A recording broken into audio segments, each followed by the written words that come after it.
आप क्या करें। तो इस तरह के आपके कई कई सवाल थे कल, और कैंसर के पेशेंट आए, ट्यूमर के पेशेंट आए आप में से, और आपकी जिज्ञासा थी। मैंने आपको यही बोला कि आज का दिन आप रुक जाओ, सोल्यूशन की बात हम कल करेंगे, जो कि आज का दिन करेंगे। तो आज वही लोग थोड़ा अलर्ट रहें। आज हम बात करेंगे कि अब स्थिति ये है, अब करना क्या है, सोल्यूशन क्या है, एक एक करके। तो स्थिति को थोड़ा 5 मिनट में और एक समझ लेते हैं अच्छी तरह से। और समझने के लिए ये मैंने, ये घोड़ा ही लग रहा है ना, घोड़ा है ये मेरे घर में, मुझे यही मिला आपको समझाने के लिए। ये वैसे घोड़ा है ये, ठीक है ना। तो मैंने अपनी बेटी से पूछा, उसने तो बोला ये यूनिकॉर्न है। मुझे लगा कोई नया जानवर आ गया होगा, राइट, लेकिन ये घोड़े का ही नज़दीक है, इसे घोड़ा ही मान सकते हैं। तो अब थोड़ा समझ लेते हैं क्या एग्जैक्टली करना है कोई भी परिस्थिति में, जो भी हेल्थ इश्यूज है उसमें करना क्या है। उसके लिए पहले तो एक उदाहरण देके पूरे कल वाली बात को मैं समराइज कर देता हूँ अगले 2-3 मिनट में इसके एग्जाम्पल से। मान लीजिए किसी को सांप काटता है, ठीक है ना। तो सांप काटता है तो एकदम से बोलेगा डॉक्टर के पास जाओ या एंटी वेनम वो लगाओ, राइट, जहाँ पे मिलता हो, बचने की कुछ उम्मीद है, राइट। तो ये, और फिर वो लगाया, अगर तो मिल गया, इंसान जिंदा भी है तो देखा वो लगाया और वो मर गया, वो जिंदा है। या उसने लगाया और फिर मर गया तो बोलेंगे लगाते हुए देरी हो गई। तीसरा, वो लगा नहीं पाया और मर गया, लगाता तो वो जिंदा रहता, राइट। तो आप देखेंगे कि अगर तो मर गया तो बीमारी से मरा, और अगर वो बच गया तो वो जो लगाया था ना उससे बच गया। ये एक अंडरस्टैंडिंग है। लेकिन क्या जब भी एंटी वेनम लगाते हैं स्नेक बाइट में, तो क्या वो काम करता है? उसके पीछे का साइंस क्या है? ये मैं ऐसा नहीं बोल रहा हूँ कि आपको इस स्नेक बाइट के बारे में समझाना चाहता हूँ, वो तो समझाना चाहता ही हूँ। इसके माध्यम से मैं एक बड़ी बात समझाना चाहता हूँ, उसके लिए उदाहरण के तौर पे मैं ले रहा हूँ। तो पहली बात तो एंटी वेनम होता क्या है, वो बनता कैसे है। जब भी सांप काटेगा या कोई भी पशु काटेगा, पक्षी काटेगी, कोई भी चीज अगर काटेंगे तो हमारे बॉडी के अंदर एक फॉरेन मैटर आएगा। फॉरेन मैटर मतलब ऐसी चीज जो हमारे बॉडी को नहीं चाहिए। उसे पॉइजन नाम दे दो, उसे टॉक्सिक नाम दे दो, उसे एंटीजन नाम दे दो, उसे विनोम नाम दे दो। मतलब कोई ऐसा पदार्थ जो बॉडी को नहीं चाहिए और बॉडी के अंदर जबरदस्ती डाल दिया, राइट। तो अगर वो सांप ने डाला तो उसे विनम बोल देंगे या उसे विष बोल देंगे, राइट। अगर वो कोई छोटा मोटा पैथोजन है तो उसे बैक्टीरिया बोल देंगे, वायरस बोल देंगे। लेकिन कोई ऐसी चीज जो बॉडी को नहीं चाहिए और बॉडी से जिसमें डैमेज होगा वो चीज बॉडी के अंदर चली गई है। सांप के केस में उसे बोलेंगे पॉइजन या विनम बोल देंगे, ठीक है ना। तो अब इसका एंटीडोट जिसे बोलते हैं, एंटीडोट मतलब कि इसको उलट कैसे करें, इसको ठीक कैसे करें, रिवर्स कैसे करें, तो वो एंटी विनम लगाना पड़ेगा उस सांप के हिसाब से। जैसा कि थोड़ी बहुत आपको अगर अंडरस्टैंडिंग है तो ऐसे ही बोला जाता है। अब वो एंटी विनम जब बना था तो बना कैसे था, वो बनाने की विधि क्या है, इसको समझ लेते हैं अगले 30 सेकंड में। वो ये कि एंटी विनम क्या है, कि एंटीडोट, कि वो एंटी वेनम जैसे ही डॉक्टर आपको इंजेक्शन के रूप में देगा तो उम्मीद ये की जाती है कि सांप के जहर का असर कम हो जाएगा, आप बच जाएंगे। That is how it is. लेकिन वो एंटी वेनम बना कैसे है, वो बना कुछ ऐसे है कि जबरदस्ती घोड़े को पकड़ते हैं, पकड़ के जिस सांप का एंटी वेनम बनाना चाहते हैं उसी सांप को ले जाके घोड़े को कटवाते हैं। घोड़े ने को काटा, अब घोड़े को काटा तो घोड़े के बॉडी में भी वो जहर चला गया। लेकिन ये मान लिया जाता है कि घोड़ा इतना बड़ा, इतना ताकतवर है, तो सांप बहुत ज्यादा जहरीला होने के बाद भी घोड़ा मरेगा नहीं, बल्कि घोड़े के बॉडी उस सांप के जहर से लड़ने के लिए एंटीबॉडी बनाएगी, राइट, हथियार बनाएगी। वो हथियार का नाम एंटीबॉडी है। अब जब घोड़े का बॉडी एंटीबॉडी बनाएगी, वो एंटीबॉडी सांप के जहर को न्यूट्रलाइज कर देगा और हम चालाकी से सांप के बॉडी, घोड़े के बॉडी से वो एंटीबॉडी चूस लेंगे, समझ गया, और उसको हम बोतल में डाल देंगे और बोलेंगे ये एंटी वेनम है। अब दोबारा ये सांप किसी के पास पहुंचा और काटा तो आपके पास घोड़े वाला एंटीबॉडी है, तो उठा के आपके बॉडी में डाल देंगे। लेकिन आपका बॉडी कोई घोड़ा नहीं है, ये समझ लीजिए। वो जो एंटीबॉडी बनी थी वो घोड़े के बॉडी में बनी थी। और नंबर 1, फिर भी मान लेते हैं कि वही वाला एंटीबॉडी आपके बॉडी में काम करेगा, ऐसा मान लेते हैं हम। लेकिन वो तभी काम करेगा जब यही वाला सांप, जिस सांप ने अफ्रीका में जब वो एंटीबॉडी बना रहा था, उस वाले वही वाला सांप वहां से घूमता हुआ आएगा और वो काटेगा तब। समझ रहे हैं? और इसके चांसेस कितने हैं? हाँ, मतलब ये कि थ्योरेटिकली काम करेगा, लेकिन कब? जब यही वाला सांप, ऐसा नहीं कि इसके दोस्त यार या इसी जाति का सांप या इसके बच्चे, नो नो नो, यही वाला सांप जब एंटीबॉडी इस घोड़े के लिए बनाया था और इसके काटने के हफ्ते 2 हफ्ते में आपको काट ले, अगर ये जिंदा रहा तो, और आप उसके बाद और तब ये एंटीबॉडी आपको दे दिया जाए और आपका बॉडी घोड़े इतना ताकतवर हो तो आप बच सकते हैं, राइट? और दैट इज द, और इसके चांसेस कितने हैं? इसके चांसेस मतलब थियोरेटिकली तो हो सकता है, थियोरेटिकल चांसेस है ना 0.00001%, लेकिन कोई मना तो नहीं करेगा ना, चांसेस तो है, तो साइंस तो है, मतलब देयर इज ए चांस। कितना चांस है, इसको अगर आसान भाषा में समझाना हो तो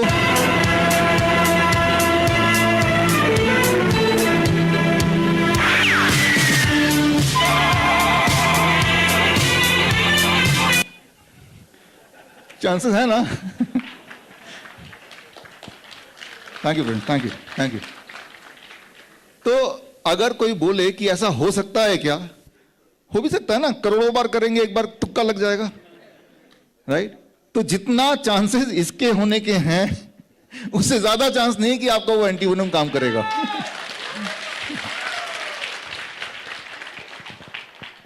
तो लेकिन एक बात समझ लीजिए, जब कोई सांप काटता है किसी को भी, मैं ऐसा नहीं बोल रहा हूं सांप काटने से कोई मरेगा नहीं, मैं I am not saying that, मरते हैं लोग, लेकिन जब ये सांप काटता है तो उसको नहीं पता होता कि कौन से सांप ने काटा है, राइट? और श्योरली वो जिस भी सांप ने काटा है या तो वो जहरीला है या जहरीला नहीं है, 2 ही चीज हो सकती है। अगर वो जहरीला है कि दुनिया की कोई दवाई आपको बचा नहीं सकती, और अगर जहरीला नहीं है और आप डॉक्टर की बातों में आके एंटीवेनम लगा लेंगे, फिर किस्मत अच्छी हो तो ही आप बच सकते हैं। और उसके एंटीवेनम के साइड इफेक्ट की वजह से जब मर जाएंगे, डॉक्टर बोलेगा वो जहरीला सांप था, उससे मर गया। तो मतलब ये कि कई बार जहरीला सांप ना होते हुए भी इंसान मर जाता है, क्यों? क्योंकि वो एंटीवेनम लगा लेता है। अगर तो एंटीवेनम काम करता है तो पूरी दुनिया में ऐसा एक सबूत तो दे दो, जो भी सबूत वो देंगे वो सबूत उतना ही काम करता है, उस सबूत के अनुसार ही जितना ये काम करता है जो आपने अभी देखा। और ये काम नहीं करता है, कभी काम नहीं करता, ना कभी काम किया, उसके सबूत मैं आपको दे सकता हूं अगले स्लाइड में, ये ली। तो ये सारे सबूत हैं। तो मैंने आपको 3 सबूत दिए, तो एक सबूत दे दो कि ये काम करता है। तो मैं यहां पे बोल रहा हूं कि जब उसने वो लगाया एंटीवेनम, सांप के जहर से तो वो बच गया क्योंकि वो जहरीला था ही नहीं, लेकिन उसके बॉडी में वो एंटीवेनम चला गया। अब वो जो बीमार पड़ेगा या तो मर जाएगा, लेकिन अगर बच गया, किस्मत अच्छी रही, तो भयंकर रूप से वो एंटीबॉडी उसको बीमार कर देगा, घोड़े वाले एंटीबॉडी। लेकिन अब वो जब बीमार रहने लगेगा, कोई नहीं बताएगा इस बीमारी की असली वजह क्या है, उसे लगेगा मेरी किस्मत से, मैं वो खुद भी नहीं सोचेगा कि वो जो एंटीवेनम था उसकी वजह से मैं बीमार पड़ा हूं। मैं यही बोलना चाह रहा हूं कि 90% केसेस में जाने अनजाने आप कोई ऐसा एक्शन कर बैठते हैं कि आप बीमार पड़ जाते हैं। रियल में बीमार पड़ने की वजह नहीं है। अगर सिर्फ और सिर्फ आप ये इंश्योर कर ले कि देखिए भगवान ने आपके बॉडी के अंदर जाने की जो जगह बनाई है वो मुंह है, नाक है, किसी और जगह से बॉडी में कोई भी वस्तु जाने के लिए है नहीं, और अगर जबरदस्ती डालेंगे तो कुछ ना कुछ नुकसान होगा। एंटीबॉडी या एंटीवेनम या इस तरह के जो प्लाज्मा थेरेपी, वो क्या है? प्लाज्मा थेरेपी इसी का एक छोटा रूप है कि वो यही था ना कि जिसको कोविड हो गया तो उसके बॉडी में एंटीबॉडी बन गया, उसके बॉडी से, जैसे घोड़े की जगह उस इंसान के बॉडी से एंटीबॉडी निकाला और जिसको सो कॉल्ड कोविड हो गया उसके बॉडी में डाल दिया। That is what is plasma therapy, right? लेकिन साइंस ऐसे, जो हमारी बॉडी का जो साइंस है वो इस तरह से काम नहीं करती। क्यों? क्योंकि जितनी बार किसी को कोई फ्लू होगा, वो किस वायरस की वजह से फ्लू है वो नहीं पता हमें, लेकिन एंटीबॉडी कोई भी दे रहे हैं, वो एंटीबॉडी उसी वायरस से काम करेगा कि नहीं, वो उतना ही चांस है जितना चांसेस अभी आपने देखे थे। तो प्लाज्मा थेरेपी में क्या हुआ? जब भी प्लाज्मा थेरेपी हुई तब लोग या तो बहुत बीमार पड़ गए, जैसे दिल्ली के हमारे हेल्थ मिनिस्टर साहब, उन्होंने भी ये प्लाज्मा थेरेपी कराया। तो अब ये कनेक्ट करना, कौन कनेक्ट करके बताएगा कि आपको किसी कोविड ने नहीं बीमार किया, आपको इस प्लाज्मा थेरेपी ने बीमार किया, राइट? ये कनेक्ट करना जरूरी है, वो इट डजंट वर्क। तो आपको ये समझना होगा कि बीमारी हम अपने ऊपर लाद रहे हैं, बीमारी अपने आप हो नहीं रही है। It is very difficult to be sick. बीमार रहना बड़ा मुश्किल है, उसके लिए ये सारी चीज़ करनी पड़ेंगी, जो इन षड्यंत्र में फंसना पड़ेगा, तभी आप बीमार रह सकते हैं। एक बात जो समझना होगा कि बीमार ये वैक्सीन, ये एंटीबॉडी, ये एंटीविनम, ये आपको बीमार एग्जैक्टली करता क्या है, कैसे है, इस बात को समझने के लिए सिर्फ ये समझ लीजिए, that is called blood brain barrier. Blood brain barrier क्या है, ये अगर समझ लेंगे तो आपको बहुत सारे आपके दिमाग के सवाल क्लियर हो जाएंगे और फिर हम आराम से आगे बढ़ पाएंगे। तो ब्लड ब्रेन बैरियर को समझने के लिए पहले तो हम ब्रेन की बात करते हैं एंड ब्रेन से देखते हैं कैसे काम करता है।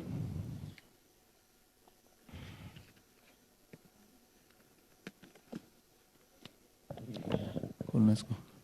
मेरे पास एक ब्रेन है, ये इंसान का नहीं है, ये पिग का ब्रेन है।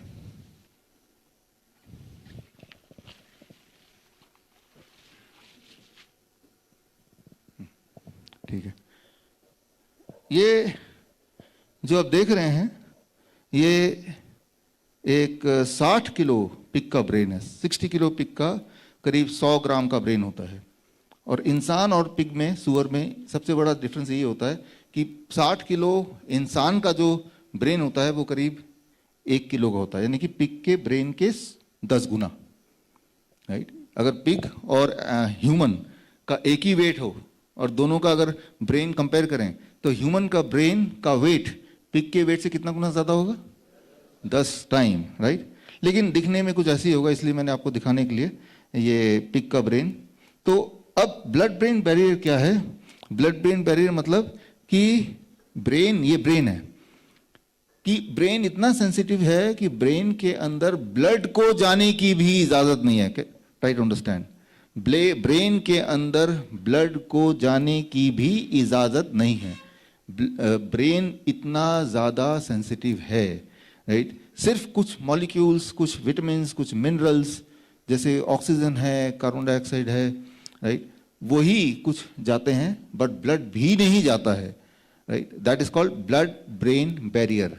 ब्लड ब्रेन बैरियर वो एक फिजिकल बैरियर है जो बैरियर रोकता है ब्लड को, भाई आगे आप भी अलाउड नहीं हो, राइट। ये जो सफेद सफेद देख रहे हैं, इसको काटेंगे ना, उसके अंदर ब्लड नहीं मिलेगा आपको, लेकिन उसको जिंदा रहने के लिए जो न्यूट्रिशन है वो जा सकता है। जो भी आप खाते हैं वो जो न्यूट्रिशन है दैट गोज, राइट। जैसे कार्बोहाइड्रेट वो चला जाएगा, कुछ विटामिन मिनरल चले जाएंगे, ऑक्सीजन चला जाएगा, थोड़ा बहुत कार्बन डाइऑक्साइड चला जाएगा, तो लेकिन ब्लड खुद नहीं जा सकता। लेकिन जब आप इस तरह के एक्सपेरिमेंट करते हैं, जैसे वैक्सीन ले लिया आपने, जैसे दवाइयाँ ले रहे हैं, फॉर एग्जांपल डायबिटीज़ की जो दवाइयाँ लेते हैं सालों साल, तो धीरे धीरे क्या करता है, डायबिटीज़ की दवाई है, ब्लड प्रेशर की दवाई है, वो ब्लड ब्रेन बैरियर, वो फिजिकल बैरियर है, इमेजिनरी नहीं है, वो फिजिकल बैरियर को धीरे धीरे वो तोड़ने लगता है। और जब वो फिजिकल बैरियर को तोड़ देगा तो ब्रेन के अंदर कुछ भी जा सकता है, समझ रहे हैं आप। और तो उसके बाद ब्रेन का कंट्रोल हमारे बॉडी पे कम होने लगेगा। फिर किस तरह की बीमारियां आएंगी, जैसे डिप्रेशन है, जैसे पार्किंसन है, जैसे अल्जाइमर है, ब्रेन डिसफंक्शन, राइट, तो या पैरालिसिस है, फिर इसमें आ जाएगा। लेकिन जब पैरालिसिस होगा या पार्किंसन होगा या इस तरह की और बीमारियां होंगी, तब कोई ये नहीं बताएगा, ये जो इतने सालों से आप डायबिटीज की दवा खा रहे थे, आप खुद ही उस दवा को खा के आप अपने ब्लड ब्रेन बैरियर को तोड़ रहे थे, राइट। आपने रोज थोड़ा, और जब वो बैरियर टूट गया, अब जब टूट ही गया तो उसके अंदर कुछ भी चला जाएगा, एक तो वो दवाई भी गई और बाकी चीज भी गया। तो never allow your blood brain barrier to break, right. और ये तो सिर्फ अगर आपको ब्रेन को ठीक करना है, मान लो आपके सवालों को तो लिखते रहिए, राइट। तो मान लो इसको ठीक करना है, जैसे किसी को पैरालिसिस हो ही गया है, इसका मतलब ब्रेन का आपके हाथ और पैर में कनेक्शन टूट गया है, तो दोबारा एस्टैब्लिश करना है, यानी कि ब्रेन के अंदर जाके छेड़खानी करनी है, दोबारा से रिपेयर करना है। लेकिन ब्रेन तो इतना डेलिकेट है, वो तो खून को भी अलाउ नहीं कर रहा अंदर जाने के लिए, तो आप कैसे अंदर जाके रिपेयर करेंगे? किसको भेजेंगे अंदर जाने के लिए? कहां से भेजेंगे अंदर जाने के लिए? तो सिर्फ एक ही रास्ता है जिस रास्ते से ब्रेन तक बिना ब्लड ब्रेन बैरियर के आए हम पहुंच सकते हैं। जिस तरह से ये कमरा है हर जगह से बंद है, right?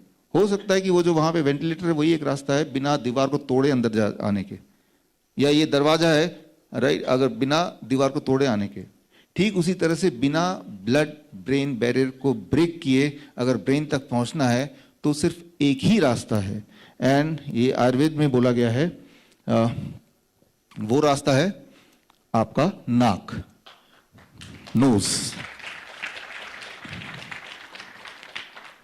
Knows is the doorway to the brain, नासा ही शीर्षो द्वारम, राइट? तो नाक के थ्रू, ये जो मैंने बात बताई ये कोई अनोखी बात नहीं है, सभी को पता है। ये आयुर्वेद को तो पहले से ही पता था, एलोपैथी को पता था, तो लेकिन आपको पता चल गया कि ये खुफिया रास्ता है इस कमरे में जाने के लिए। अब उस खुफिया रास्ते का इस्तेमाल क्या कैसे करने वाले हैं? उस रास्ते से घुस के आप चोरी करने वाले हैं या उस रास्ते से घुस के कुछ अच्छा काम करने वाले हैं? रास्ता पता चल गया, but how you are going to use that, वो आपके इंटेंशन पे डिपेंड है। अब एलोपैथी वो कैसे उस रास्ते को यूज करती है, कैसे यूज कर रही है पिछले 2 साल से, गौर कीजिए। पिछले 2 साल से बार बार आप देख रहे हैं कि भाई आप कोविड पॉजिटिव है या नेगेटिव है, इसके बहाने नाक के अंदर घुसा रहे हैं, तो वो ब्लड ब्रेन बैरियर तक घुसा रहे हैं, उसको ब्रेक करने की कोशिश कर रहे हैं। आप जरा सोचिए कोई वायरस अगर आपके मुंह में नाक में होगा, सबसे पहले कहां पे होगा? नाक के फ्रंट में होगा ना, जाके अंदर थोड़ा ना छुपेगा, क्योंकि जाने का रास्ता तो यही है। तो क्या करते हैं, वो नाक के अंदर जाके बिल्कुल ऊपर मारते हैं, एक जोर से दर्द होता ना, राइट? जिन्होंने चेक कराया होगा। तो यानी कि वो क्या कर रहे हैं, बहाने से आपके बॉडी के ब्लड ब्रेन बैरियर वहां पे है नहीं, वहीं पे जाके चोट कर रहे हैं। बार बार जब चोट करेंगे, जितनी बार चोट करेंगे उतनी बार आप ओबीडियंट बनते जाएंगे, आज्ञाकारी। घर पे बैठो, आप घर पे बैठ जाएंगे। क्वारंटाइन कर लो, आप कर लेंगे। रात को कोरोना आता, आप घर से नहीं निकलना, आप सवाल नहीं पूछेंगे। तो इस लायक आपको कैसे बनाया जाए? आपके ब्रेन को बार बार खरोच के कर, कैसे, राइट? बार बार किसी न किसी बहाने, ना कि एक रास्ता है, उस रास्ते से आपके ब्लड ब्रेन बैरियर तक पहुंचना है, राइट? नहीं तो क्या वजह है कि उस वहां तक ले जाना पड़ेगा, तभी वो इस सैंपल से कोरोना निकलना चाहिए। वो तो यहां निकल जाएगा अगर होगा तो, क्योंकि जाने का रास्ता तो यही है, राइट? 2 गज तक भी चले जाता है, और इधर तो भाई बिल्कुल आप अंदर तक ले जा रहे हैं। ये कोई सवाल किसी ने पूछा नहीं। उसका एक्चुअल वजह है कि आपके जो ब्रेन है वहां तक पहुंच के आपको आज्ञाकारी बनाना। लेकिन याद रखिए, जो ब्रेन आपने देखा ये कितना सेंसिटिव हो सकता है कि अगर थोड़ा भी जोर से लग जाए तो इंसान पैरालिसिस भी हो सकता है, डेथ भी हो सकती है, और डेथ हुई भी है। छोटे बच्चों में आपने पढ़ा है कि छोटा बच्चा वो नाक में घुसाया, बच्चा मर गया। अब थोड़ा सर्च कीजिए, बच्चों में, बच्चे और नाजुक होते हैं तो बच्चों में डेथ हो जाती है। आप जैसे, हम जैसे उतने नाजुक नहीं है तो डेथ तो नहीं होगी, लेकिन परमानेंट डैमेज होगा।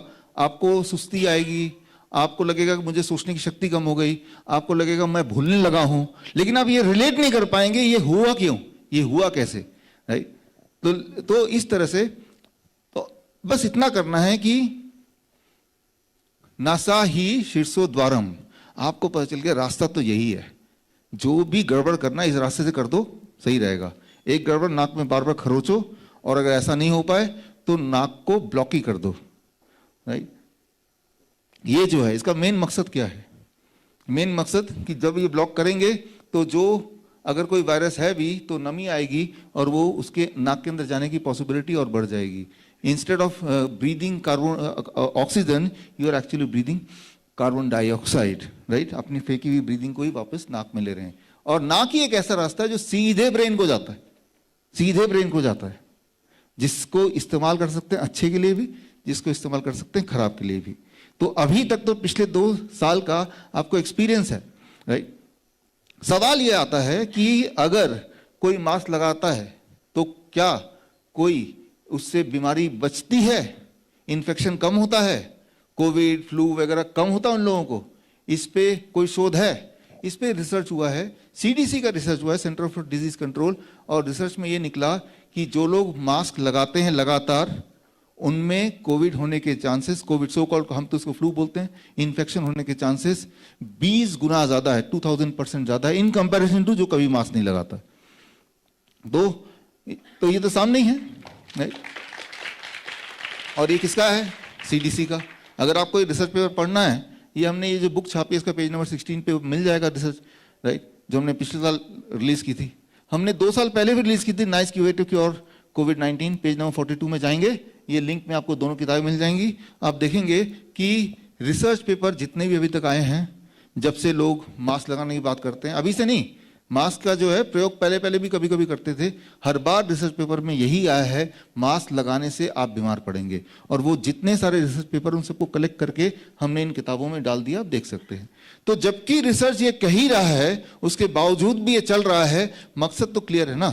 याद रखिए कि जो लोग बार बार मास्क लगाएंगे तो ब्लड ब्रेन बैरियर ब्रेन तक पहुंचेंगे, और ऐसे लोग धीरे धीरे धीरे धीरे वो गुलाम, समझ रहे हैं, कि क्वेश्चन ना करना, सवाल नहीं करना, उस तरह की मेंटलिटी हो जाएगी आपकी, कि सवाल नहीं करना, पूछना नहीं है। जैसे आप देखते हैं जो पिंजरे में जो बाघ भी रहता है, पिंजरे में जो भी जानवर रहते हैं, कुछ दिन समय बाद वो एक्सेप्ट ही कर लेते हैं कि हम तो गुलाम हैं। पक्षी भी है, अगर वो पिंजरे में काफी साल तक रहे, शेर भी काफी साल तक रहने के बाद उसको जंगल में छोड़ देंगे, वो रह ही नहीं सकता वहां पे जंगल में, वो तो वापस वहीं आके रहेगा, ये पता ही है हमें, क्योंकि वो उसकी आदत ही पड़ गई, उसने एक्सेप्ट कर लिया यही मेरी दुनिया है। उसको उठा के फ्रीडम में देंगे, वो मर जाएगा वहां पे। तो ये एक बहुत बड़ा खेल। तो आप बीमार नहीं हैं, बीमार थे नहीं ओरिजिनली, ये जो आपकी हैबिट डाली जा रही है over a period of time, इस हैबिट से आप ब्रेन को डैमेज कर रहे हैं and you are going to be sick. और कभी भी कोई रिलेट करके बताया गया नहीं है आपकी जो पिछले 2 साल से जो हैबिट थी that had made you sick. लेकिन ऐसा नहीं कि ये मेरी सोच है या मैं ऐसे एज्यूम कर रहा हूं, ये ऑलरेडी प्रूवन है। एज्यूम नहीं कर रहा हूं, ये प्रूवन है। और कहां प्रूवन है, वो रिसर्च पेपर कहां है, वो ये है। और अगर कोई ऐसा बोलता है नहीं इससे तो इन्फेक्शन रुकता है, तो ऐसा कोई सबूत लाके दिखा दो। हमारे कोविड सेंटर थे, पोरे जी यहाँ पे हैं, अहमदनगर हम लोग गए साथ में, हजारों की तादाद में पेशेंट थे, हजारों के। किसी ने मास्क नहीं लगाया, किसी ने सोशल डिस्टेंसिंग नहीं की, किसी ने, बच्चे भी साथ में थे, वहीं खेलते रहते, कोई तो नहीं मरा, कोई किसी ने बीमारी नहीं फैलाई। तो ये सोच कि ये बीमारी को बचाता है, ये सोच भी भरी जा रही है, एक्चुअली आपको बीमार किया जा रहा है। इन उदाहरण से मैं यही साबित कर रहा हूं कि आपको अगर ब्रेन की थोड़ी बहुत बायोलॉजी पता चलेगी तो पता चलेगा कि बीमार होने के प्रोसेस में किस तरह से आपको धकेला जा रहा है, स्ट्रेटेजी से, स्टेप बाय स्टेप आप आगे बढ़ते हैं, आपको पता भी नहीं चल रहा कि कब आप अपने बॉडी में पॉइजन भर रहे हैं। तो यहां पे बोलना ये चाह रहा हूं कि नासा ही द्वारम शीर्षो द्वारम, ये जो बात है ये आयुर्वेद में लिखी गई है, एलोपैथ को पता है, उसने इसको एक हथियार की तरह यूज किया ह्यूमैनिटी के अगेंस्ट, और आयुर्वेद ने इसको यूज किया ह्यूमैनिटी के फेवर में। लेकिन जो आयुर्वेद आज आप जानते हैं ये खोखला हो चुका है। एक्चुअल आयुर्वेद तो था उसको तो खत्म कर दिया अंग्रेजों ने, बाजार मेडिसिन बोल बोल के जला दिया, उसको खत्म करके खोखला आयुर्वेद को ही लाके लेके बढ़ रहे हैं। लेकिन फिर भी आज भी आप जैसे लोग, हमारे देश में कुछ ऐसे लोग हैं, आप जैसे क्रांतिकारी लोग, आज भी आपने, यहां मैं बात करूं, धीरज है यहाँ पे, आओ भाई, हमारे नाइस एक्सपर्ट हैं, network of influenza care expert. इन्होंने आज भी इन सब चीजों के बावजूद, षड्यंत्र के बावजूद भी इन्होंने आयुर्वेद के खजाने को ढूंढ निकाला, और वो खजाना आपको आज मिलने भी वाला है कि नहीं धीरज? आज भी हमारे देश में ऐसे आयुर्वेदाचार्य हैं जिनके पास पूरी की पूरी नॉलेज है, और चुपचाप देश के अलग अलग कोने में काम कर रहे हैं आराम से, राइट। और वहां तक आप जैसे लोग, धीरज जैसे लोग खोज के वो पहुंचे, और पहुंच के इन्होंने एक ऐसी चीज लेके आए उनसे कि जो आपके जीवन का, पूरे जीवन का सिरदर्द गायब कर सकता है, पूरे जीवन का। एक सैंपल दूं तो पेपर कहाँ है? Where is my paper? तो वो जो है इसको खूबसूरत बॉक्स में हमने इसमें डाल दिया है और इसका नाम हमने रखा है धीरज 2 सेकेंड ऑयल। 2 सेकेंड ऑयल का मतलब, ये डब्बा खोलना जरा ऊपर से, खुल जाएगा, खोलो से। हाँ, 2 सेकेंड ऑयल का मतलब कि जैसे मान लो किसी का हेडेक है, भी आप में से किसी को हेडेक हो रहा है इस वक्त, सुबह से आप लेक्चर सुन भी रहे हैं वैसे, आइए आइए स्टेज पे आइए, स्टेज पे आइए, ठीक है। तो हमारा जो दावा है, ये हमारा दावा नहीं, इनका दावा है, आयुर्वेद का दावा है और हमारा भी दावा है कि किसी को भी कितना भी हेडेक हो, 2 लोग आ भी गए, घड़ी देख के 2 सेकंड के अंदर नासा ही शीर्षो द्वारम, इनकी नाक से इनके ब्रेन तक पहुंच के इनके ब्रेन में जाके करेक्ट करके हेडेक को कितने सेकंड में गायब भी कर देंगे। देखते हैं होता है कि नहीं, ठीक है ना। खोलो,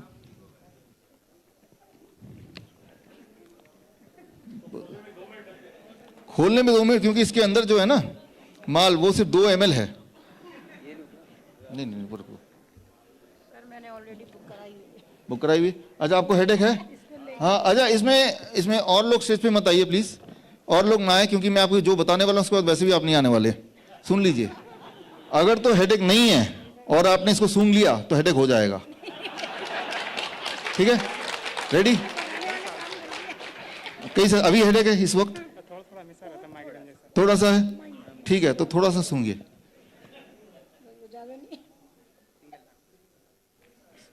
हाँ, एक नाक रोक के फिर सूंघिए। हाँ, खींचिए।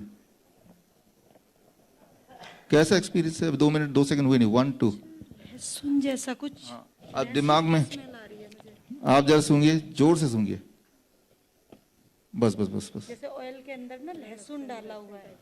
नहीं, सिर दर्द कम हुआ कि नहीं? अरे कहाँ गई है?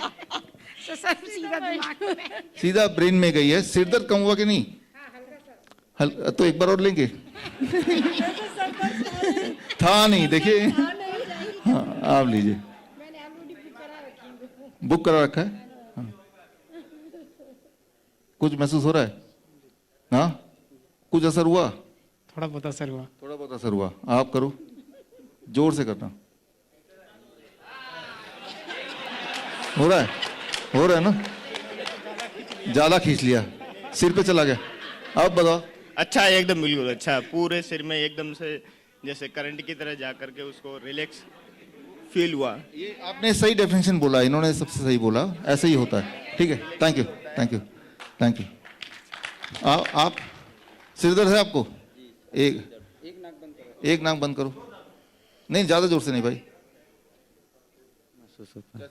महसूस होता, अच्छे महसूस, ठीक महसूस होता है। तो ये क्या है कि ये हमारा या इनका कमाल नहीं है, ये आयुर्वेद का कमाल है। ये कहीं छुपा हुआ तेल था, इन्होंने बस उस एड्रेस को ढूंढा और ये आप तक पहुंचाया, ठीक है ना। तो ये आज ये आप तक पहुंचाने के लिए रुक दो वो सरप्राइज 2 वाला कूपन है आपके पास? हाँ, तो वो संभाल रखना, वही कूपन के माध्यम से ये पूरा, इस बॉक्स में क्या क्या है वो भी बता दूं। एक तो आपका सिर दर्द कैसे दूर करें, एक बार अगर ले लेंगे, क्योंकि इसको ना तो लगाना है, ना खाना, ना पीना है, तो जीवन भर का सर दर्द दूर हो गया ना। जब भी सर दर्द निकाला और स्मेल कर लिया, अपने पड़ोसियों को भी बोल सकते हैं, वो भी लाइन लगाएंगे, राइट। और साथ में एक छोटी सी किताब है, मैंने पिछले, वो डब्बा लाना दोबारा से, पिछले 20 सालों में जितने भी हमने DIP डाइट है, फ्लू डाइट है, या फिर किडनी के लिए ग्रैट सिस्टम है, राइट, पॉस्चुलर मेडिसिन है, वो सारा कुछ जितना नॉलेज मेरे पास था या है, वो सब कुछ हमने हिंदी इंग्लिश में इसमें डाल दिया है, राइट। तो और 3 साल के बाद, क्योंकि हम ये एज्यूम करते हैं 3 साल बाद ये गुम हो सकता है या टूट सकता है या बाई चांस गिर सकता है, ऑयल खत्म हो सकता है, ये कार्ड अगर आप लेके दिखाएंगे तो ये दोबारा से मुफ्त में आपको मिल जाएगा। तो इसके माध्यम से हम तो सिर्फ ये साबित करना चाहते हैं कि कोई भी इलाज कितना सस्ता हो सकता है। एक बार ले लिया हमेशा के लिए, राइट, वेरी वेरी चीप, एक बार लिया हमेशा के लिए जीवन। और इस तरह के ही इलाज आज मैं आगे बताऊंगा। फिलहाल तो हमारे नीलेश जी प्लीज स्टेज पे आए, अक्षय भाई प्लीज स्टेज पे आए, रवि जी, प्रकाश पोरे जी प्लीज योगेश जी प्लीज, वीरेंद्र अंबर आप हैं, फिरोज प्लीज आओ, राकेश रफीक, सत्य प्रकाश जी, देवेंद्र पोपली जी आप हैं यहाँ पे, प्लीज आ जाएं स्टेज पे। तो विधिवत तरीके से पहले आज आप सबके बीच एज ए विटनेस हम लॉन्च करेंगे द 2 सेकेंड ऑयल, जो सीधे ब्रेन से, नाक से ब्रेन में जाएगा और एक बार फिर से ये एहसास दिलाएगा कि दुनिया को ये लगता है कि आयुर्वेद बड़ा स्लो काम करता है, बल्कि इस एग्जाम्पल के माध्यम से मैं ये बताना चाह रहा हूँ कि आयुर्वेद से फास्ट कुछ है ही नहीं, राइट।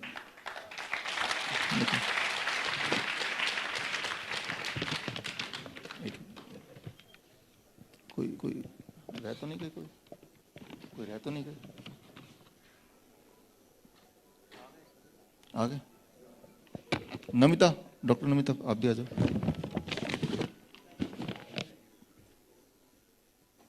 पोपली जी प्लीज आइए। नहीं, इसका पेटेंट आयुर्वेद के पास है। आइए।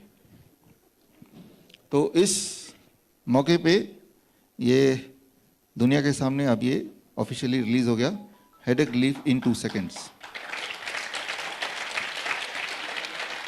आप लंच के बाद जब आप वापस अंदर आएंगे तो वो सरप्राइज 2 आप के बदले में ये आप रिसीव कीजिएगा, क्योंकि इसके अंदर जो किताब है, आज जो ट्रेनिंग मैं अभी दूंगा वो जो टेक्निक्स हैं वो भी इस किताब में ही है, हिंदी इंग्लिश दोनों में है, मतलब एक ही किताब में दोनों भाषा में है, ठीक है।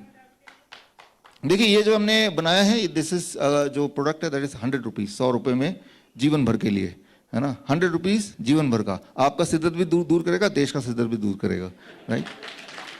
अब आपके सिरदर्द का नुस्खा मैंने बता दिया, और देश का सिरदर्द कैसे दूर करेगा वो अब मैं बताऊंगा। Thank you, thank you, thank you, thank you. ये हर तरह की जो माइग्रेन की सिरदर्द होती है, जो बहुत सालों से चलती है, राइट, उसमें बड़ी पावरफुली काम करता है। आप जब आपको मिल जाएगा तब आप खुद ही खोल के देखिएगा। हाँ, आधे सिर में है, सिर के पिछले और आगे हर जगह इट वर्क्स। वो भी इसके अंदर लिखा हुआ है, कैसे बनाया गया है वो भी लिखा हुआ है, राइट। जो बनाना चाहता है वो बना भी सकता है, राइट। Thank you. अभी एक बार कंप्लीट करना सर।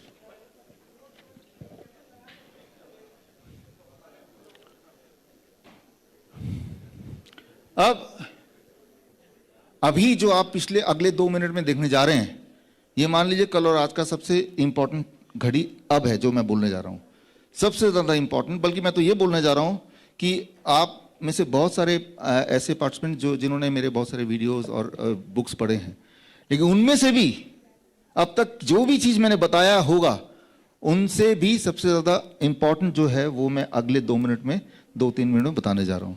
तो next 2-3 minutes are the most important powerful moment आपके लिए भी, मेरे लिए, तो गौर कीजिए। और वो ये कि बीमारी कोई भी क्यों ना हो, चाहे कोई पैरालिसिस हो गया हो, किसी की हड्डी टेढ़ी हो गई हो, कोई ट्यूमर हो गया हो, कोई सांस ना ले पा रहा हो, किसी का पैर हाथ सूज गए हो, किसी का पेशाब बंद हो गया हो, तो बीमारी जो भी आप इमेजिन कर सकते हैं, वो सारी की सारी बीमारी ठीक होने का जो आसान से आसान तरीका जो फ्री में उपलब्ध है ऑलरेडी, वो क्या है वो अब आप देखने जा रहे हैं। मैं जो अभी वीडियो दिखाने जा रहा हूँ, ये वीडियो ये है, नाम है वुल्मा रुडोल्फ, और ये एक ऐसी महिला है जिनका 12 साल तक वो चल नहीं पाई, वो पोलियो हो गया था, पैरालिसिस था, 12 साल तक चल ही नहीं पाई। लेकिन 12 साल के बाद उन्होंने कुछ किया, वो क्या किया उसकी ट्रेनिंग मैं दूंगा। और उसके बाद ओलंपिक में 3 गोल्ड मेडल जीते तेजी से दौड़ने का, राइट। 3 वर्ल्ड रिकॉर्ड भी बनाए सबसे तेजी से दौड़ने का पूरे दुनिया में। और उस वीडियो को आप देखिए और उसके बाद वो किया क्या वो आप समझिए।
ये आपने जो देखा ये वो है जो 12 साल तक चल नहीं पाती थी, 12 साल तक। लाइट्स आर ऑन कर दें please. Till 12 years she could not walk. और उसके बाद, और सबसे इंपॉर्टेंट बात, क्योंकि ये ब्लैक थी तो उस जमाने में 1960s से पहले 1950s वगैरह में तब ये भी था कि ब्लैक का कोई एलोपैथिक इलाज नहीं होगा। जो वाइट डॉक्टर हैं वो ब्लैक को इलाज नहीं करेंगे, तो ब्लैक का इलाज कौन करेगा? घरेलू इंसान। बस यहीं पे उनकी जिंदगी बच गई कि वो एलोपैथी में नहीं गई।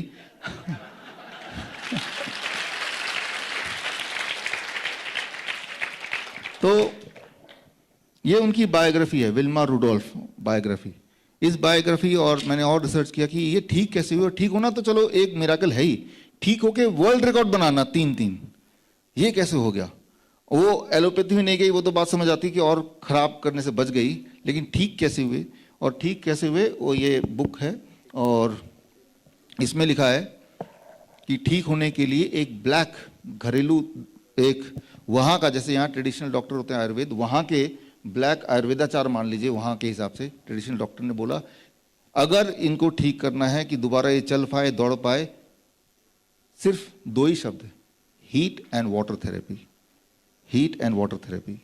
तो ये हीट और वाटर ये दुनिया की हर बीमारी को ठीक कर सकती है। हमने देखा है हमारे हॉस्पिटल्स में, हम ये करते ही हैं, और हमारे हॉस्पिटल्स में ऐसे पेशेंट्स आते हैं जो कि किडनी फेलियर पेशेंट होते हैं, जिनको ट्रांसप्लांट के लिए बोला है, जो डायलिसिस के लिए जाते हैं, कैंसर पेशेंट्स होते हैं, वही वाले पेशेंट आते हैं जो हर जगह से हार मान जाते हैं। हमारे जहाँ जहाँ हॉस्पिटल हैं, डेरा बस्सी में है, हमारे जयपुर में है, हमारे जोधपुर में है, तो आते हैं। तो हम वही करते हैं जो ये इन्होंने किया। और ये कोई अकेली महिला नहीं है 1960s की जिन्होंने ये करके यहाँ तक उपलब्धि पाया। इस तरह से हीट एंड वाटर से लोग ठीक होते हैं, ये और हजारों की तादाद में ठीक होते हैं। और ये एक और मैं चाहूँगा कि एक होमवर्क की तरह आप लें, सिस्टर केनी, नाम याद रख लीजिए, सिस्टर केनी। सिस्टर केनी 1940s के दौर पे एक नर्स हुआ करती थी, और जब पोलियो के कोई पेशेंट आते थे या पैरालिसिस के पेशेंट आते थे तो उनका जो बैसाखी उठा के फेंक देती थी और उनको दोबारा चला देती थी। तो कैसे चलाती थी? द आंसर, ये उनकी जो किताब है बड़ी मुश्किल से मिली है कहीं लाइब्रेरी से, तो answer is again heat and water therapy. तो जब सब कुछ फेल हो जाता है, सोचिए उसका पैर काम ही नहीं कर रहा और उसको भी इतना स्ट्रेंथ कर देना, the answer is heat and water therapy. Hot, very very hot water, very very hot, इतना हॉट कि वो जलने से जस्ट पहले अगर ऐसा कोई करे तो बॉडी के जो ऑर्गन जो फेल हो चुके हैं, फेल डिक्लेयर्ड हैं, वो दोबारा से काम करना शुरू कर देते हैं। तो वो कैसे काम करते हैं, आपको कैसे करना है, ये जानना आपके लिए बड़ा ज़रूरी है। तो वही मैं आपको अभी दिखाने जा रहा हूँ कि ये कैसे काम करते हैं, हम कैसे करते हैं और आप कैसे इसको कर सकते हैं। सबसे अच्छी बात तो ये है कि ये घर पे हो सकता है। हम तो हॉस्पिटल में करते हैं, लेकिन हम तो ये बोलते हैं आप हॉस्पिटल आके घर पे कर लो तब भी सेम रिजल्ट आएगा, क्योंकि हीट एंड वाटर, ये कौन सा घर है जहाँ पे ये दोनों चीज़ नहीं मिलेंगे, हीट एंड वाटर। कौन सा गाँव है जहाँ ये नहीं मिलेगा, कौन सी ऐसी जगह जहाँ पे हीट एंड वाटर नहीं मिलेगा। तो ये सबसे बड़ी दवा है। तो इसको हम कैसे यूज़ करते हैं, वेरी सिंपल, जो हम अपने हॉस्पिटल में कर ही रहे हैं कि हमने एक पानी का टब बनाया, जो कल आपको दिखाया था, मैं दोबारा दिखा देता हूँ। और हमने बस इतना प्रिंसिपल सोचा कि पानी के टब के अंदर यहाँ तक बैठ जाए कि पानी यहाँ तक आ जाए, राइट। इसके ऊपर जाएगा तो वो सांस ही नहीं ले पाएगा, इससे नीचे, इसलिए। और उसका टेम्परेचर कम से कम 40 डिग्री सेल्सियस, एक थर्मोमीटर चाहिए 40 डिग्री सेल्सियस। और ऐसे में जब वो 2 घंटा बैठेगा, शुरू में उसको ज़्यादा गर्म लगता है तो हम बोलते हैं 38 डिग्री पे पहले ही बैठ जाओ। और जब धीरे धीरे टेम्परेचर बढ़ता है 40, फिर उसको जलता नहीं है, बॉडी अडेप्ट कर लेती है, राइट, फिर नहीं जलता है। 37 में जब वार्म था तभी बैठ जाओ, फिर धीरे धीरे पानी का टेम्परेचर बढ़ाते हैं 40 डिग्री पे, फिर फिक्स कर देते हैं। घटना नहीं चाहिए, 40 डिग्री मेंटेन होना चाहिए। ऐसे जब पेशेंट बैठते हैं लगातार 2 घंटे, और ऐसे कुछ दिनों तक बैठते हैं, तो हमने देखा है, हर बार देखा है, पेशेंट जिसकी किडनी फेल हो गई बोल रहे हैं कि ये तो मर जाएगा या किडनी ट्रांसप्लांट करो, रोज डायलिसिस के लिए जाता है या हर दूसरे दिन जाता है, तीसरे दिन जाता है, धीरे धीरे डायलिसिस उनकी बंद हो जाती है। फिर उस किडनी की फोटो जब दोबारा लेते हैं तो देखते हैं कि किडनी का साइज बढ़ गया। और फिर वो पेशेंट ऐसे बोलते हैं कि हम तो आए थे किडनी फेलियर के, लेकिन हमारे तो जो आर्थराइटिस था वो भी ठीक हो गया, हमारी जो डायबिटीज़ है वो भी ठीक हो गई, हमारे जो ट्यूमर था वो भी चला गया, वो स्टोन था ना जाने कहाँ गायब हो गया। तो बोलने का मतलब यह है कि आपको नहीं पता कि आपके बॉडी में कौन सी चीज़ कम है, कौन सी चीज़ ज़्यादा। आपको सिर्फ इतना पता है कि आपको दर्द है, आपको सिर्फ ये दिख रहा है कि आपको सूजन है, आपको सिर्फ ऐसा नजर आ रहा है कि वो इंसान जब चलता है टेढ़ा होकर चलता है, उसकी हड्डियां टेढ़ी हो गई, या वो चल ही नहीं पा रहा है, पैरालिसिस हो रहा है, विजुअली आपको दिखाई दे रहा है, राइट। लेकिन ठीक कैसे करना है? Answer is very simple, that is heat and water therapy. और हीट एंड वाटर थेरेपी पहले मैं वीडियो में दिखाऊंगा कि हॉस्पिटल में कैसे करते हैं, लेकिन मैं तो ये बोल रहा हूँ हॉस्पिटल में करेंगे। हमारे हॉस्पिटल में फीस है 1 दिन की 15,000 रुपये, राइट। ये धीरज अब वहीं से आए थे, राइट, वहीं पे काम करते हैं हमारे साथ, राइट। 15,000 रुपये 1 दिन की, सोचिए 1 महीने की कितनी हुई? 4.5 लाख, राइट। ये तो बड़ा महंगा हो गया, राइट। और ऐसे 100 पेशेंट हुए तो कितने हुए? तो अब ये कि ठीक होना है तो ये घर में कर लो, अगर पैसे लुटाने हैं फिर ठीक होना है तो हमारे हॉस्पिटल में आ जाओ, ठीक है। तो दोनों रास्ते हमने खोले हुए हैं, बट अल्टीमेटली ठीक होना है। तो मैं दोनों रास्ते दिखा देता हूँ आपको कि लोग आते हैं हमारे हॉस्पिटल में, वो भी ठीक होके जाते हैं, और जो घर में करते हैं, जो मैं आपको बता रहा हूँ, सिर्फ 2 ही चीज़ याद रखिए दिमाग में कि बॉडी का सारा पार्ट यहाँ तक डूबा होना चाहिए। टेम्परेचर कितना होना चाहिए? 40 डिग्री। कितनी देर के लिए? 2 घंटे के लिए। अच्छा, लेकिन 2 घंटे के लिए शुरू में लोग नहीं बैठ पाते, 15 मिनट में थकान होती है, क्योंकि जब वो बैठते हैं बॉडी के अंदर मेटाबॉलिक चेंजेस होते हैं। मैं आपको दिखाता हूँ उसको।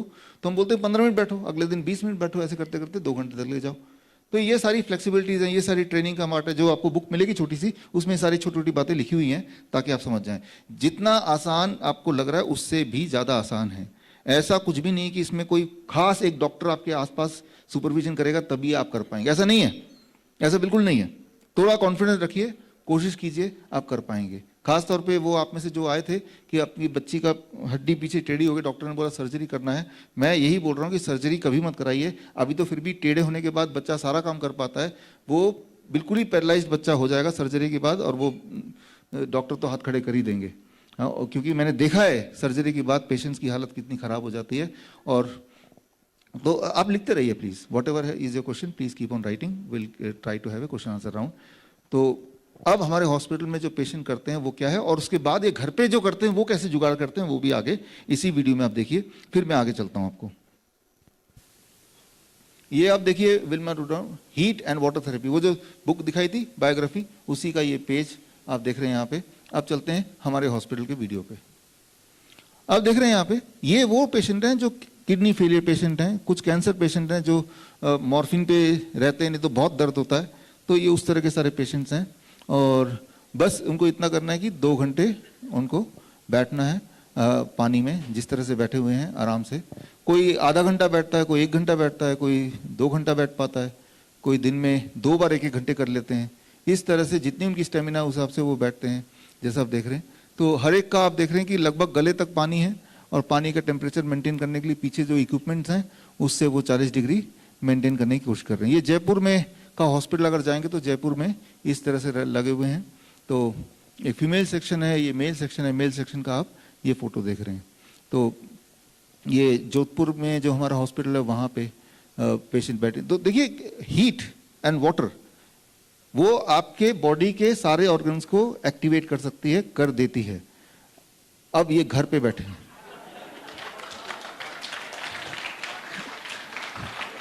ये है भारत का जुगाड़, लेकिन रिजल्ट इसमें भी उतना ही आ रहा है, रिजल्ट में कोई कमी नहीं है। थोड़ा हाँ, तो थोड़ी ज्यादा देर बैठ जाएगा, 2 घंटे की 4 घंटे बैठ जाएगा। तो ड्रम को काटा, इन्होंने फ्रिज, सेकेंड हैंड फ्रिज को दरवाजा हटा दिया,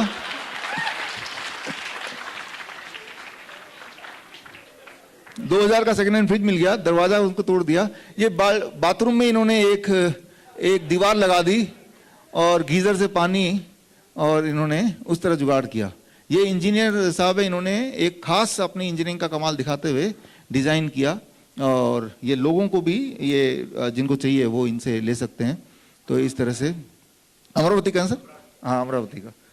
तो अच्छा बना ना। ये इन्होंने तो टीवी भी लगा दिया अपने बाथरूम में। 2 घंटे करेंगे भी क्या, चलो टीवी देख लेते हैं, है ना। और ये घर में जगह नहीं थी तो घर के बाहर इन्होंने जुगाड़ कर दिया, सीमेंट का ही बना दिया घर के बाहर। तो जो आप यहाँ पे देख रहे हैं, इन्होंने सिंटेक्स के टैंक को आधा डिवाइड कर दिया। सिंटेक्स का टैंक होता ना छत पे पानी का, उसको आधा डिवाइड कर दिया। इन्होंने शायद अमेजन से कोई बड़ा सा टब मंगवाया और उसके अंदर अपना सिस्टम लगा के एक थर्मोस्टेट लगा के टेम्परेचर मेंटेन करते हुए ये करते हुए आप देख रहे हैं। तो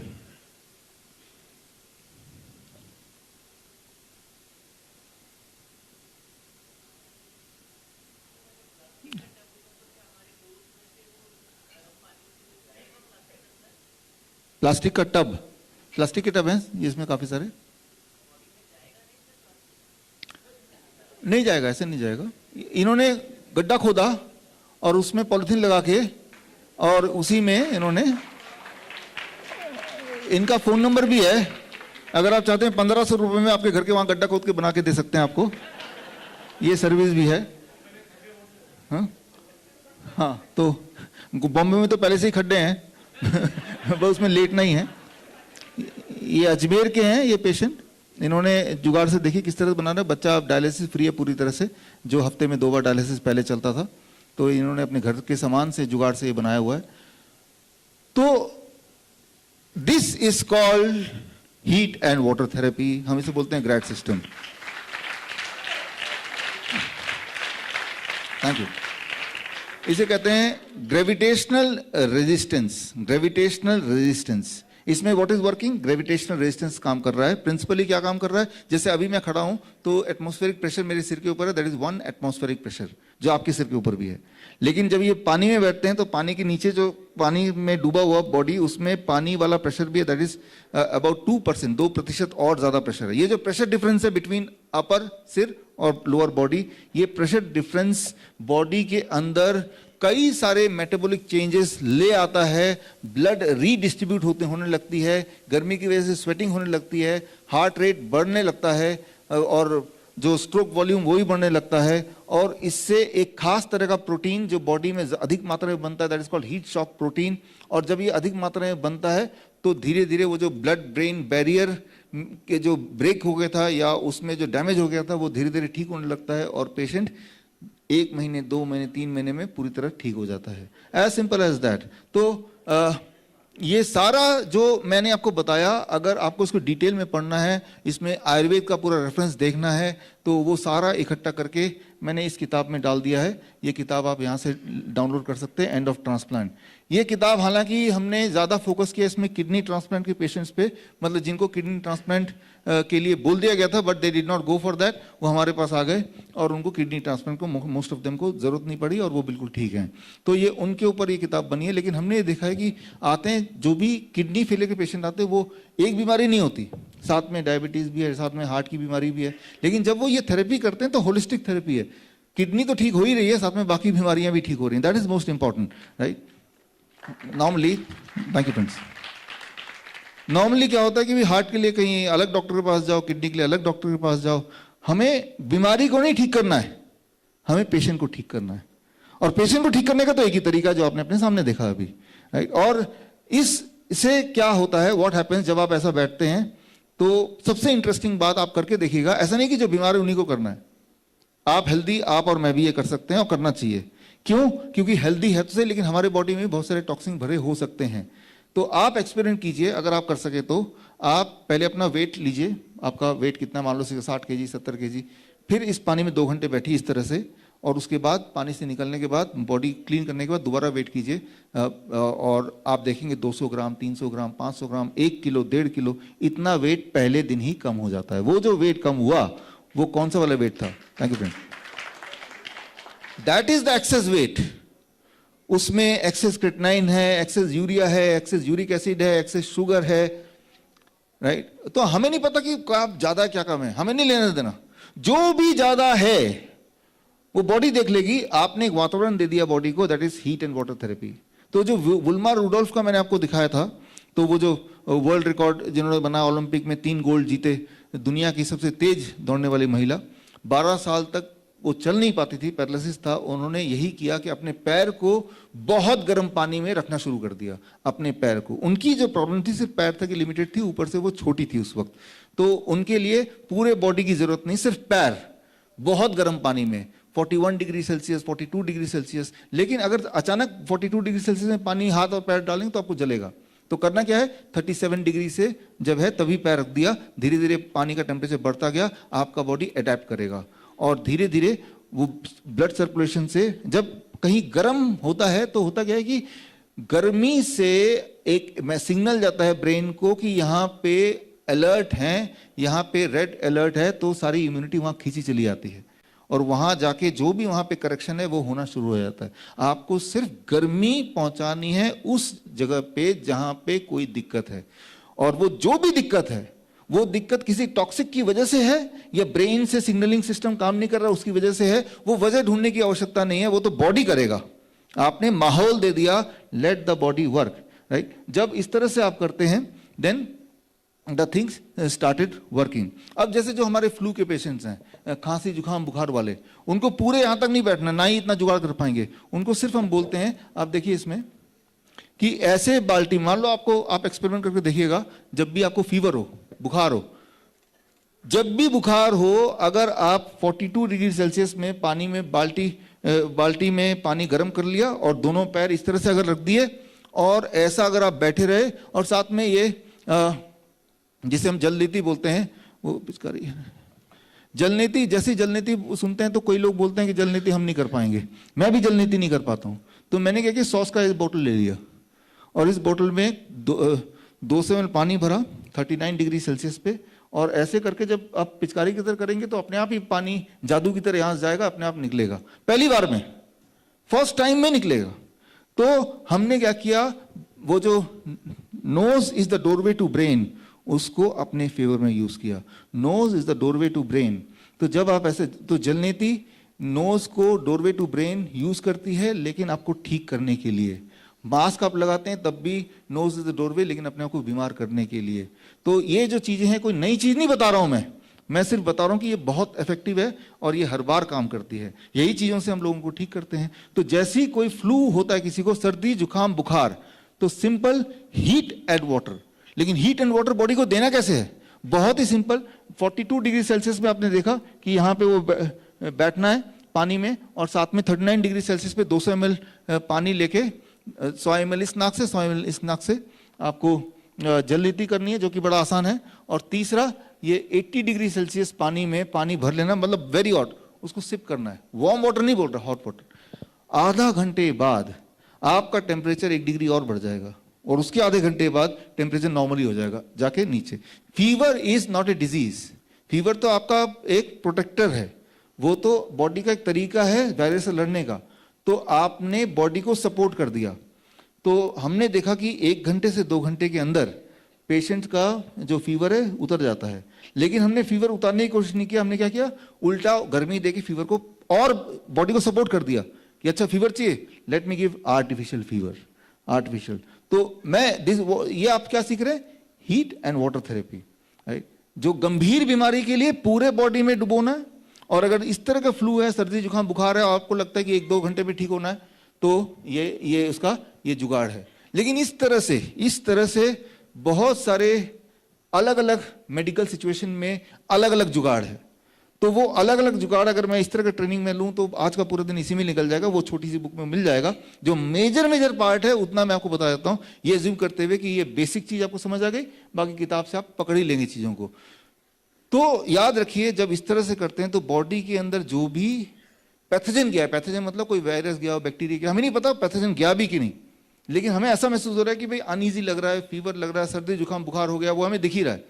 तो हमने अपने आप को ऐसा कर दिया और ये एज्यूम कर लिया कि जो भी कुछ बॉडी के अंदर गया जो नहीं होना चाहिए, बॉडी उसे बाहर निकाल ही देगी, राइट। तो ये एज सिंपल एज दैट। और उस वक्त ऐसा करते हुए बॉडी का बहुत एनर्जी का लॉस होता है, तो हमें एक डाइट पे बॉडी को रखना होता है ताकि वो एनर्जी गेन कर ले, आपको ताकत वापस आ जाए, जिसे हम बोलते हैं DIP डाइट। DIP डाइट कितने लोगों को ऑलरेडी पता है? आप में से सभी को पता है, राइट। तो DIP डाइट, फिर भी जो लोग नए हैं, I will take just 1 minute to brief, बाकी एक दूसरे सीख सकते हैं और छोटी बुकलेट में भी सीख सकते हैं। DIP डाइट बताना बहुत जरूरी है। वो इसलिए क्योंकि कल हमने ये सोचा था कि आप में से ज्यादातर लोग वो स्प्राउट्स उसमें इंटरेस्ट दिखाएंगे। आपने स्प्राउट्स तो इंटरेस्ट दिखाया, लेकिन आपने ज्यादा इंटरेस्ट दूसरे वाले खाने पे दिखाया, VIP डाइट पे, राइट।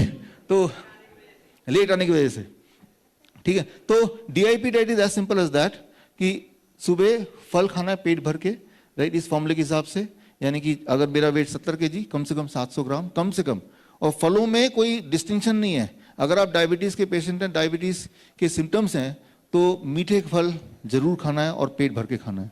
जैसे ही आप आम खाएंगे 2-3 किलो, डायबिटीज़ के पेशेंट वो तो सोचता है कि आप मुझे मार डालना चाहते हैं, लेकिन 2-3 किलो खाने के बाद जब वो ब्लड शुगर चेक करता है वो तो बिल्कुल नॉर्मल है, उल्टा दवा लेने की जरूरत ही नहीं पड़ती।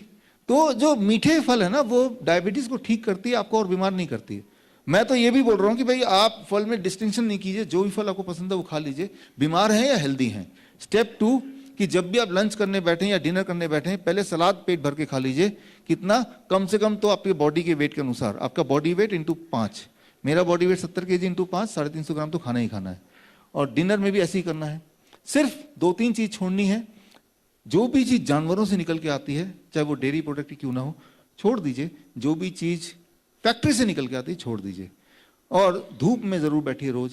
ऐसा करने से क्या होता है? ऐसा करने से इंसान ठीक हो जाता है, लेकिन ऐसा करने से वो बीमारी जिसे वर्ल्ड वाइज यूनिवर्सली बोला गया ला इलाज, वो भी बड़ी ही जल्दी ठीक होता है। मैं एक उदाहरण देके इसको, इस टॉपिक को समाप्त भी करता हूँ। उदाहरण ये है, डायबिटीज़ टाइप 1। डायबिटीज़ टाइप 1 में बोला जाता है कि बच्चे को इंसुलिन शुरू हो गया। ये बात बड़ा ध्यान से समझिए। तो जीवन भर बच्चा जब तक जिंदा है उसे इंसुलिन पे ही रखना पड़ेगा। क्यों? क्योंकि उनका पैनक्रियास काम करना बंद कर दिया है। अब वो दोबारा काम करना शुरू नहीं करेगा। याद रखिए, बॉडी का कोई भी ऑर्गन काम करना बंद करे तो दोबारा शुरू करता ही है, राइट। और लेकिन अगर वो आप तक पहुंच जाए ये बात कि काम करना बंद करे दोबारा शुरू हो जाएगा, चिंता करने की बात नहीं, तो किसी का धंधा जरूर बंद हो जाएगा। इसीलिए प्रमोट ये किया जाता है कि एक बार अगर आपका पैनक्रियास काम करना बंद कर दिया, यानी कि इंसुलिन लेना शुरू कर दिया बच्चों में टाइप 1 में, तो जिंदगी भर लेना पड़ेगा। सुना ऐसा, ऐसे ही बोलते हैं ना, ठीक है ना। तो यहाँ पे मैं बुलाता हूँ जयंत, आप हो यहाँ पे, और जयंत के पापा मम्मी प्लीज आए। तो जयंत और धैया और उनके पापा मम्मी, जयंत का ऐसे ही एक केस है और 1 साल पहले डॉक्टर ने ऐसा कुछ बोला था। आप अपने ही भाषा में आप बताइए। सोनीपत से आए हैं आप? मैं जयंत की मम्मी सोनीपत से आई हूँ। मेरे बेटे को पिछले साल अगस्त में हमें पता चला था कि इसको डायबिटीज हो गई है, और उस समय इसका शुगर लेवल 550 था, और हमने HbA1c टेस्ट कराया तो वो 11.7 आया। डॉक्टर ने हमें 3 दिन वहाँ पे एडमिट रखा सोनीपत में ही, और उन्होंने हमें इंसुलिन के वो 2 पेन होते हैं वो दिए, और हमें उनको लगाना सिखाया। 4 टाइम एटलीस्ट बोला ही था कि वो देने ही है आपने। इससे हम बहुत ज़्यादा डिप्रेस हो गए। तो फिर हम घर आने के बाद जैसे हमने यूट्यूब पे सर्च किया तो सर की वीडियो मिली। हमने उसको सोचा कि रिस्क तो है ही, इंसुलिन देंगे तब भी है और नहीं देंगे तब भी है, तो हमने उसको अवॉइड करते हुए उसको कहा 10 दिन के बाद ही जैसे हमने फिर ये यूट्यूब से पता लगा DIP डाइट का, उसको फॉलो करना स्टार्ट किया। हमारे बेटे का शुगर लेवल बिना इंसुलिन दिए काफ़ी रिड्यूस होने लगा। तो हमने उस इंसुलिन के जो इंजेक्शन थे उनको कम कर दिया। आप झूठ मानते होंगे कि मैं ऐसा बोल रही हूँ, बिल्कुल 1 वीक में हमारे इंसुलिन बंद हो गए।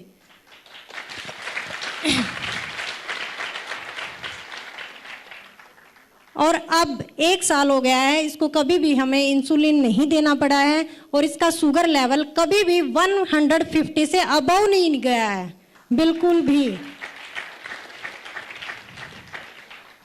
जब हमने ये DIP चार्ट फॉलो करना स्टार्ट किया, ये कोर्स लिया, उसके बाद भी हम वही है, पेरेंट्स हैं तो घूमते तो हैं ही। हम अपने बेटे को लेके काफ़ी जगह घूमे, बहुत डॉक्टरों के पास गए, हर किसी ने हमें यही कहा कि आपने इसको इंसुलिन देने हैं, यही इसका लाइफ टाइम इलाज है, अदरवाइज इस बीमारी का इंडिया तो क्या अमेरिका में भी कोई इलाज नहीं है, और अभी नहीं 10 साल तक नहीं है। ऐसा हमें बोला गया। लेकिन हमने कहा कि हमारे बेटे की नॉर्मल चल रही है तो हम इंजेक्शन क्यों देंगे। वो बोले कि आप पागल हैं, आप अपने बेटे को जिंदा ही नहीं रखना चाहते। हमें ऐसा सुनने को मिला। हमने कहा कि देखो आप हम चार्ट बनाते थे डेली का, मैं डेली चार्ट बनाती थी इसका। हमने दिखाया कि आप देखिए कभी भी इसकी 200 है, अब वो गई ही नहीं है, तब स्टार्टिंग थी। तो फिर उन्होंने कहा कि ये हनीमून पीरियड आता है, किसी बच्चे में 1 मंथ का आ गया, किसी में 2 मंथ का आ गया। तो फिर हमें वही टेंशन तो हो ही जाती है। हम डॉक्टर टीम से कंसल्ट किया। मेन गाइडर हमारी ललिता मैम रही हैं, उन्होंने काफ़ी कोऑपरेट किया, हमें बहुत अच्छे से गाइड किया।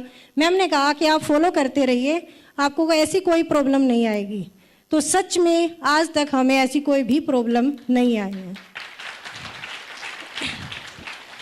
और मैं ये कहती हूँ कि इसका कोई साइड इफ़ेक्ट तो कहाँ है, इसके इतने गुड इफ़ेक्ट्स हैं कि मेरे बेटे में मैं ये देखती हूँ कि इतना ज़्यादा एक्टिव और स्टेमिना, कंसंट्रेशन पावर, हर किसी चीज़ में इफ़ेक्ट हुआ है, हर कोई चीज़ इंक्रीज हुई है। इसके जो स्टेमिना है, पहले जब ये बिल्कुल ठीक था तब तो हमें पता भी नहीं था कि ऐसा कुछ हो सकता है, तब भी ये 200 मीटर तक की रनिंग नहीं कर पाता था। लेकिन आज मेरा बेटा ये 9 से 10 किलोमीटर की डेली रनिंग करता है।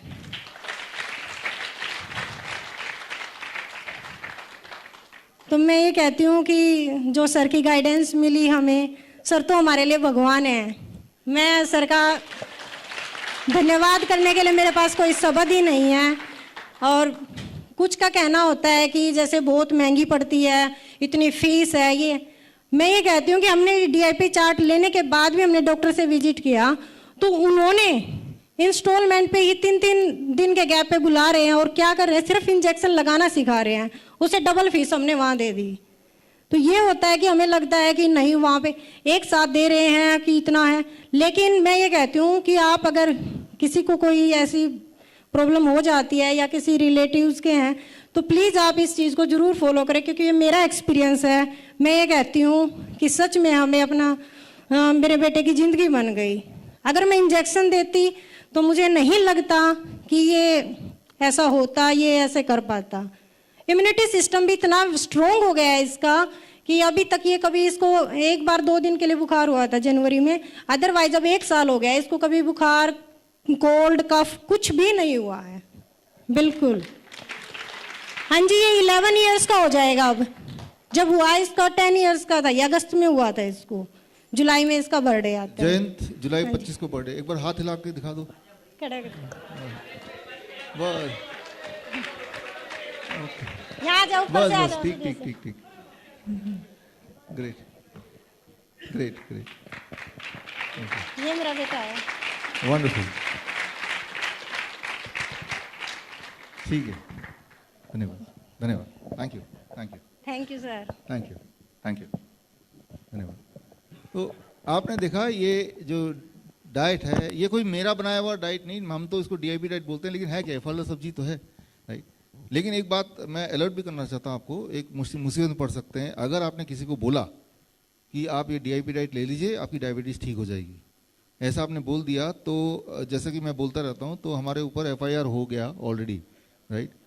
हाँ, drug and magic remedy act, ये बोला कैसे कि आपकी डायबिटीज़ ठीक हो सकती है। मैं गया, पेशी हुई कि आपने बोला कैसे, मैंने ठीक हो नहीं सकता, हो गया देखो, नहीं आपने बोला कैसे, तो मैं क्या करें, बोलना भी तो चुप के बोलो, किसी को पता ना चले।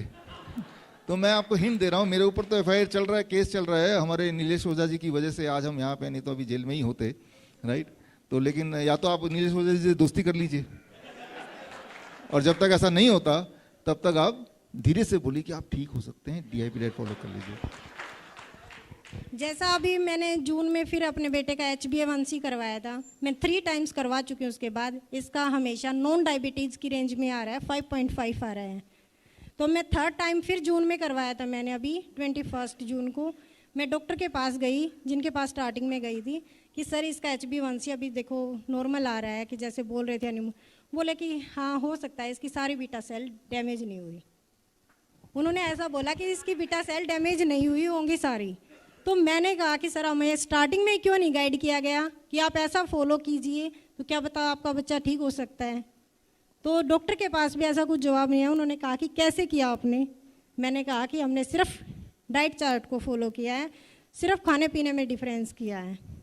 तो वो भी अचंभित थे इस चीज़ से। Thank you thank you. देखिए, किसी बच्चे को जब आप बोलेंगे ना, तो DIP डाइट में आपको एक चीज़ ऐड करना है, ठीक है ना। वैसे तो हमारे पास आएंगे बच्चे तो हम 21,000 रुपये लेते हैं, इनसे भी लिया था, राइट। लेकिन अगर आप चाहते हैं कि 21,000 रुपये ना उनका लगे, तो एक फॉर्मूला है, DIP डाइट को समझ लिया तो बच्चों के लिए ये रूल है, अगर बच्चा 4 से 10 साल के बीच में है तो DIP डाइट × 2, छोटे बच्चों की खुराक ज़्यादा होती है ना, तो जो भी डीआईपी डाइट का फॉर्मूला मैंने बताया था इंटू 2 कर देंगे, that is for year 4 to 10। और अगर बच्चा 11 से 17 साल के बीच का है तो डीआईपी डाइट का मैंने जो फॉर्मूला बताया थोड़ी देर पहले, फ्रूट का इंटू 10, वो जो भी कुछ बताया, उसके बाद भी 1.5 गुना और ज़्यादा, तो ये 11 से 17 साल के बच्चे का डाइट बन गया। 18 साल से तो फिर ये सेम ही डाइट है जो मैंने बताया। तो बस इतने बताने के हमें तो 21,000 मिल जाते हैं, राइट। तो खैर मैं ये बोलना चाह रहा हूँ कि ठीक होना बहुत ही आसान है, बीमार रहना मुश्किल है, लेकिन ठीक होने का जो आसान तरीका है ना, वो लोगों तक पहुंचाना ये थोड़ा मुश्किल काम हो गया है। वो उसके लिए ऐसे नियम बना दिए, अगर आप ऐसे पहुंचाएंगे तो आपके ऊपर कई सारे धाराएं कानून लग जाएंगी।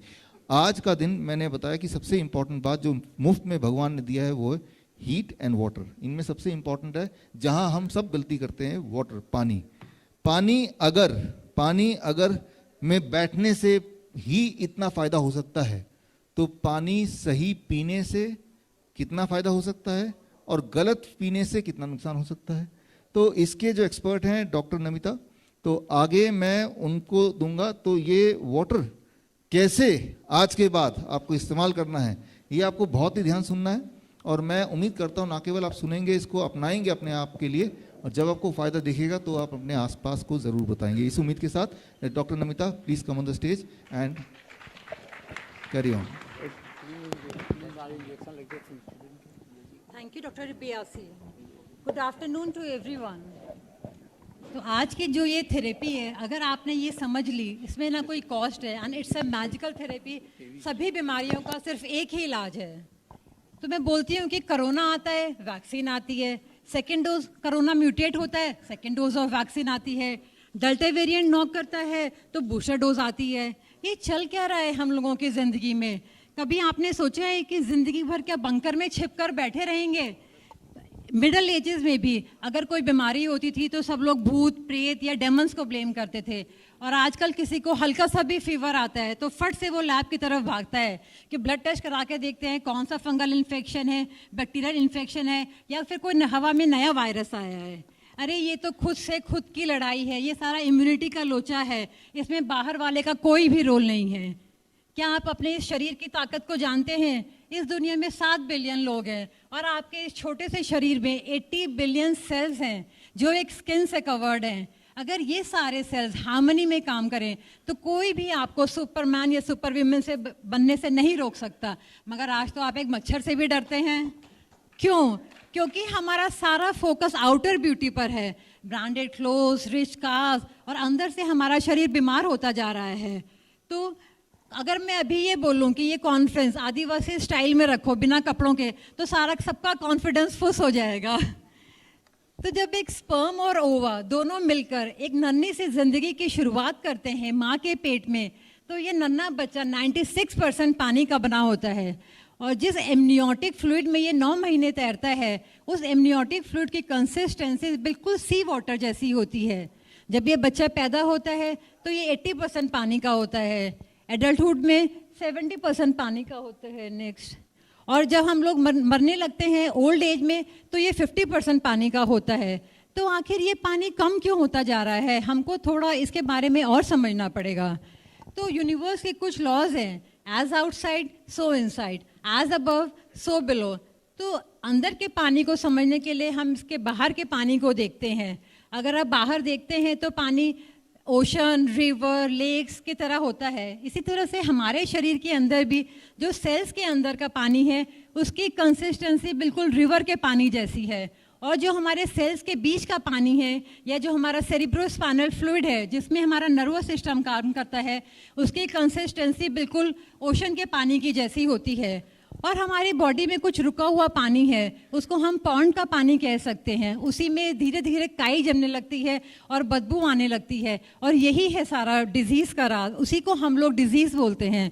तो हम देखते हैं कि किस तरह से हम अपने पानी को ठीक कर सकते हैं, तो हम अपनी डिजीज़ को भी ठीक कर सकते हैं। नेक्स्ट, तो हमारे शरीर में जो मसल्स होती हैं वो 75% पानी की बनी है, ब्रेन हमारा 85% पानी का बना है, ब्लड 82%, हमारे लंग्स जो हैं वो 90% पानी के बने हैं, और इवन हमारी जो बोन्स हैं वो भी 28% पानी की बनी है। तो अगर हम हमारी बॉडी के फिजियोलॉजिकल प्रोसेसेस को करने के लिए जैसे कि हमारा बॉडी में यूरिन बनता है, पसीना आता है, खाना डाइजेस्ट होता है। एक्सपिरेशन में भी, रेस्पिरेशन में हम लोगों का 1 से 1.5 लीटर पानी डेली निकल जाता है। तो अगर कोई पूछता है कि हमें दिन में कितना पानी पीना चाहिए, तो अगर हमारे फिजियोलॉजिकल प्रोसेस में 2 से 2.5 लीटर पानी डेली बेसिस पर निकलता है, तो मिनिमम टू मिनिमम हमें 2 से 2.5 लीटर तो पानी पीना ही पड़ेगा। और उसके ऊपर भी अगर हम कोई फिजिकल एक्सरसाइज करते हैं, जैसे डांस करते हैं या हम लोग धूप में काम करते हैं, तो हमारे को अपनी बॉडी को हाइड्रेट करना ही पड़ेगा। बट अगर हमारा बॉडी में वाटर की क्राइसिस होती है, तो हमारी बॉडी में इसको हम बोलते हैं डिहाइड्रेशन। डिहाइड्रेशन का मतलब क्या है कि हम लोग अंगूर से किशमिश बनने लगते हैं, हम लोग जवानी से बुढ़ापे की तरफ मूव करने लगते हैं।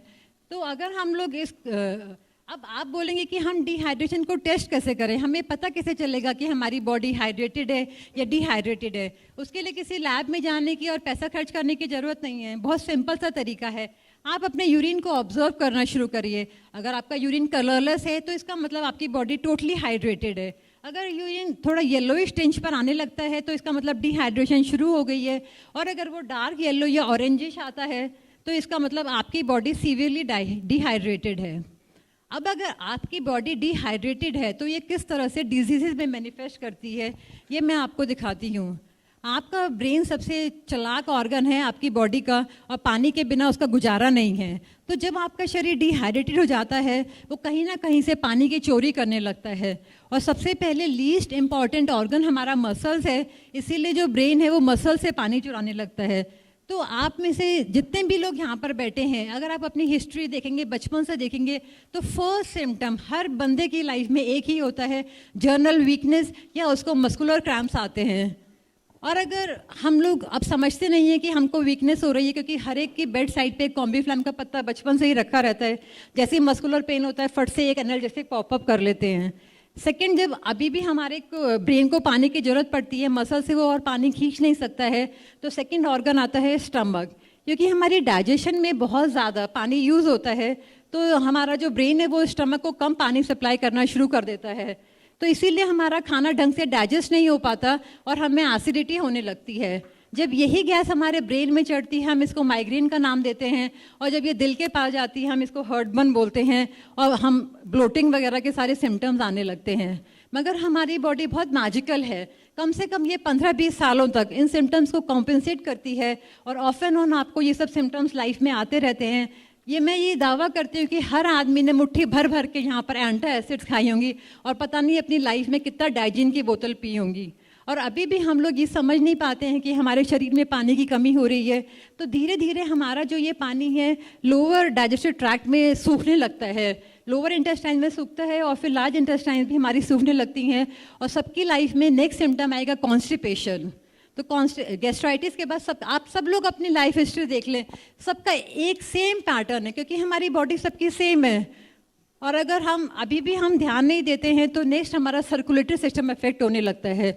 सर्कुलेटरी सिस्टम इफेक्ट होने से हमारे हाथ और पैर की नसें सूखने लगती हैं। तो सबकी लाइफ में क्या होगा कि एक्सट्रीमिटीज़ जो हैं वो ठंडी होने लगेंगी। सब बोलते हैं कि हमारे हाथ पैर ठंडे होने लगे हैं। और जो खून की नसें हैं वो भी पतली होने लगती हैं, और हमारा खून गाढ़ा होने लगता है, क्योंकि हमारी बॉडी में पानी की कमी हो जाती है। और उस खून को दूर तक पहुंचाने के लिए हमारे हार्ट को ज़्यादा पंप करना पड़ता है, तो ऑटोमेटिकली ब्लड प्रेशर बढ़ जाता है। मगर हम लोग क्या करते हैं, एलोपैथिक डॉक्टर के पास जाते हैं, वो हमारा ब्लड प्रेशर देखता है और हमको ज़िंदगी भर के लिए हाइपरटेंसिव मरीज घोषित कर देता है, और डेली हम लोगों को एक गोली पॉपअप करनी पड़ती है।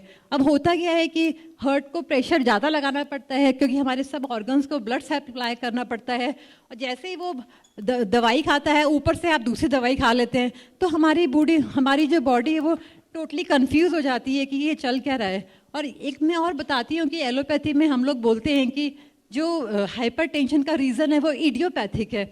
इडियोपैथिक मतलब विदाउट एनी रीज़न। तो उनको तो कोई रीज़न ही नहीं पता है एलोपैथिक डॉक्टर को। वो बोलते हैं कि ब्लड प्रेशर बढ़ रहा है, but they don't know the reason कि ब्लड प्रेशर क्यों बढ़ रहा है। अभी भी हम लोग समझ नहीं पाते हैं। तो सर्कुलेटरी सिस्टम के बाद हमारा नेक्स्ट होता है रेस्पिरेटरी ऑर्गन, हमारा इफेक्ट होना शुरू होता है, क्योंकि रेस्पिरेशन में हमारी एक्सेल्ड एयर में बहुत ज़्यादा वाटर का लॉस होता है। मेरे को भी पानी चाहिए। Water break for 2 seconds।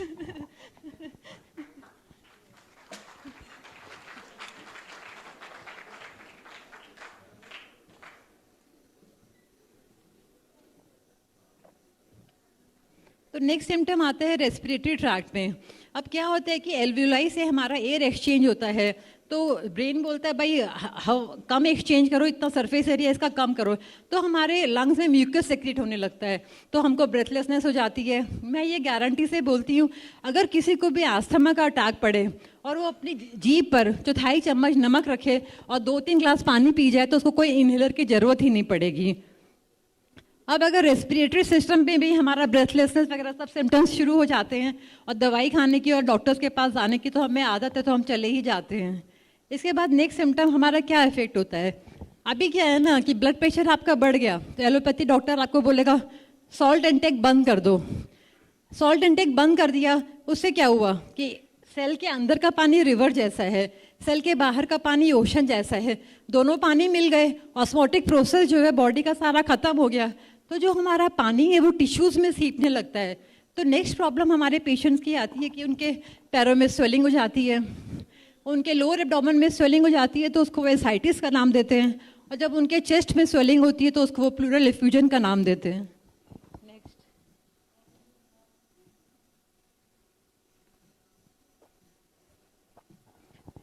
अब क्या होता है कि हमारी बॉडी का पीएच गिरने लगता है, धीरे धीरे पीएच हमारी बॉडी का एसिडिक होने लगता है।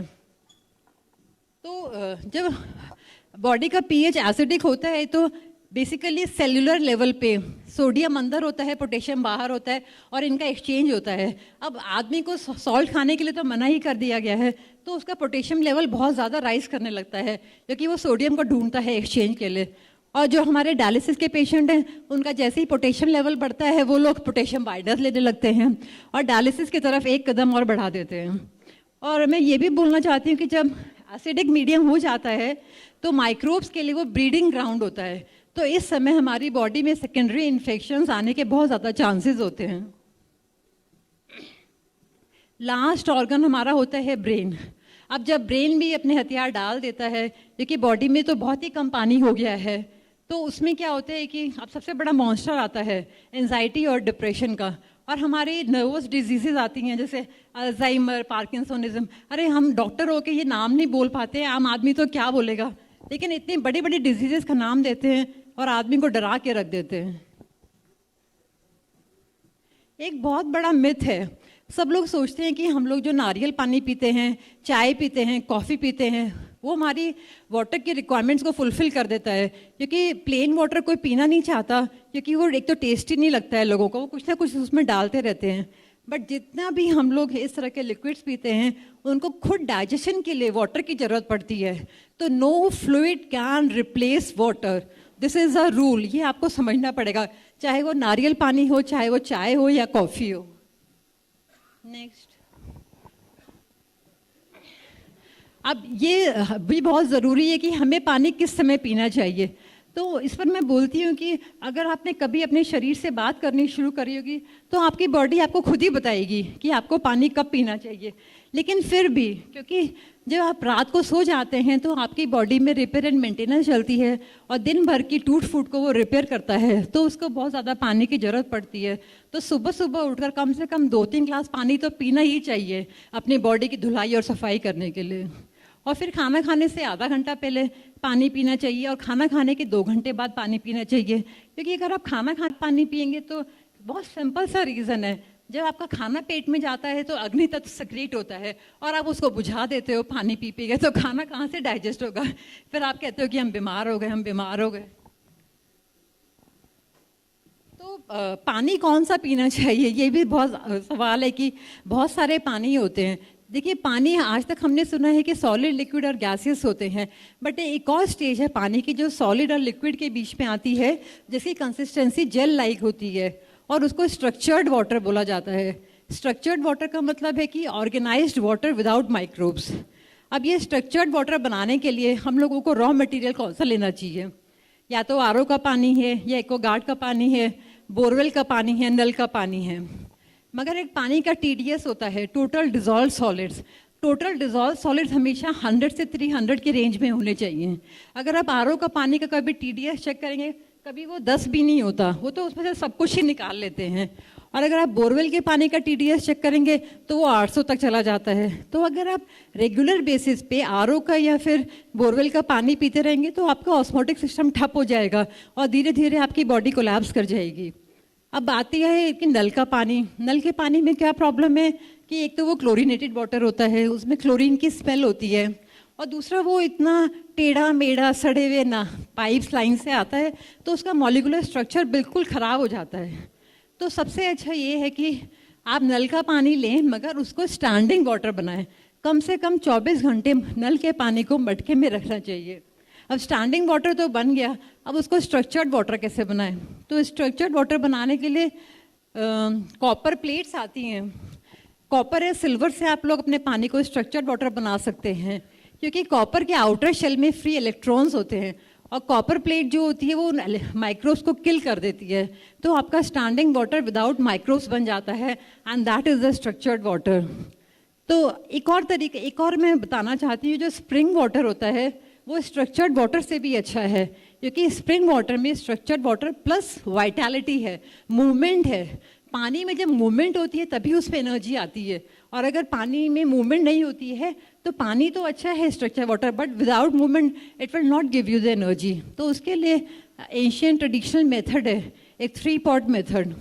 उस मेथड में क्या करते हैं कि एक के ऊपर एक घड़ा रख देते हैं, और जिस तरह से झरना पत्थरों से सैंड से गिरता हुआ आता है, हम इन घड़ों में इसी तरह से पेबल सैंड चारकोल डाल सकते हैं, और ऊपर के 2 घड़े में हम लोग छेद कर देते हैं और रात भर ये पानी टपक टपक के नीचे वाले घड़े में इकट्ठा हो जाता है, तो बन जाता है हमारा ये स्प्रिंग वाटर। नेक्स्ट, तो ये पहला वाला जो फोटो है उसमें दिखाया है कि किस तरह से आप, ये मैं सैंपल के लिए लेके भी आई हूँ, ये मार्केट में अमेज़ॉन पे मिलता है। ये तो कॉपर की प्लेट है, तो आप अपने ये घड़े के पानी में रख सकते हैं। और जो आप बॉटल्स में पानी पीते हैं तो उसमें आप अपना स्टील की बॉटल में इस तरह की कॉपर की रॉड हमेशा डाल के रखिए, तो चाहे कहीं का भी पानी हो तो आपका पानी ठीक हो जाएगा। बट कॉपर की बॉटल्स अलाउड नहीं है, क्योंकि आप बोलेंगे कि वैसे तो आप कॉपर से बोल रहे हैं तो कॉपर की बॉटल में ही पानी पी लें, क्योंकि देखिए कॉपर की बॉटल का मुंह बहुत छोटा है और कॉपर की बॉटल अंदर से साफ ही नहीं हो सकती, क्योंकि जब भी कॉपर में हम पानी डालते हैं तो वो सारे माइक्रोब्स को एब्जॉर्ब कर लेती है। तो डेली कॉपर को साफ करना बहुत ज़रूरी है, और छोटे मुंह वाली बोतल कभी भी साफ नहीं हो पाएगी। दूसरा, कॉपर, हाँ,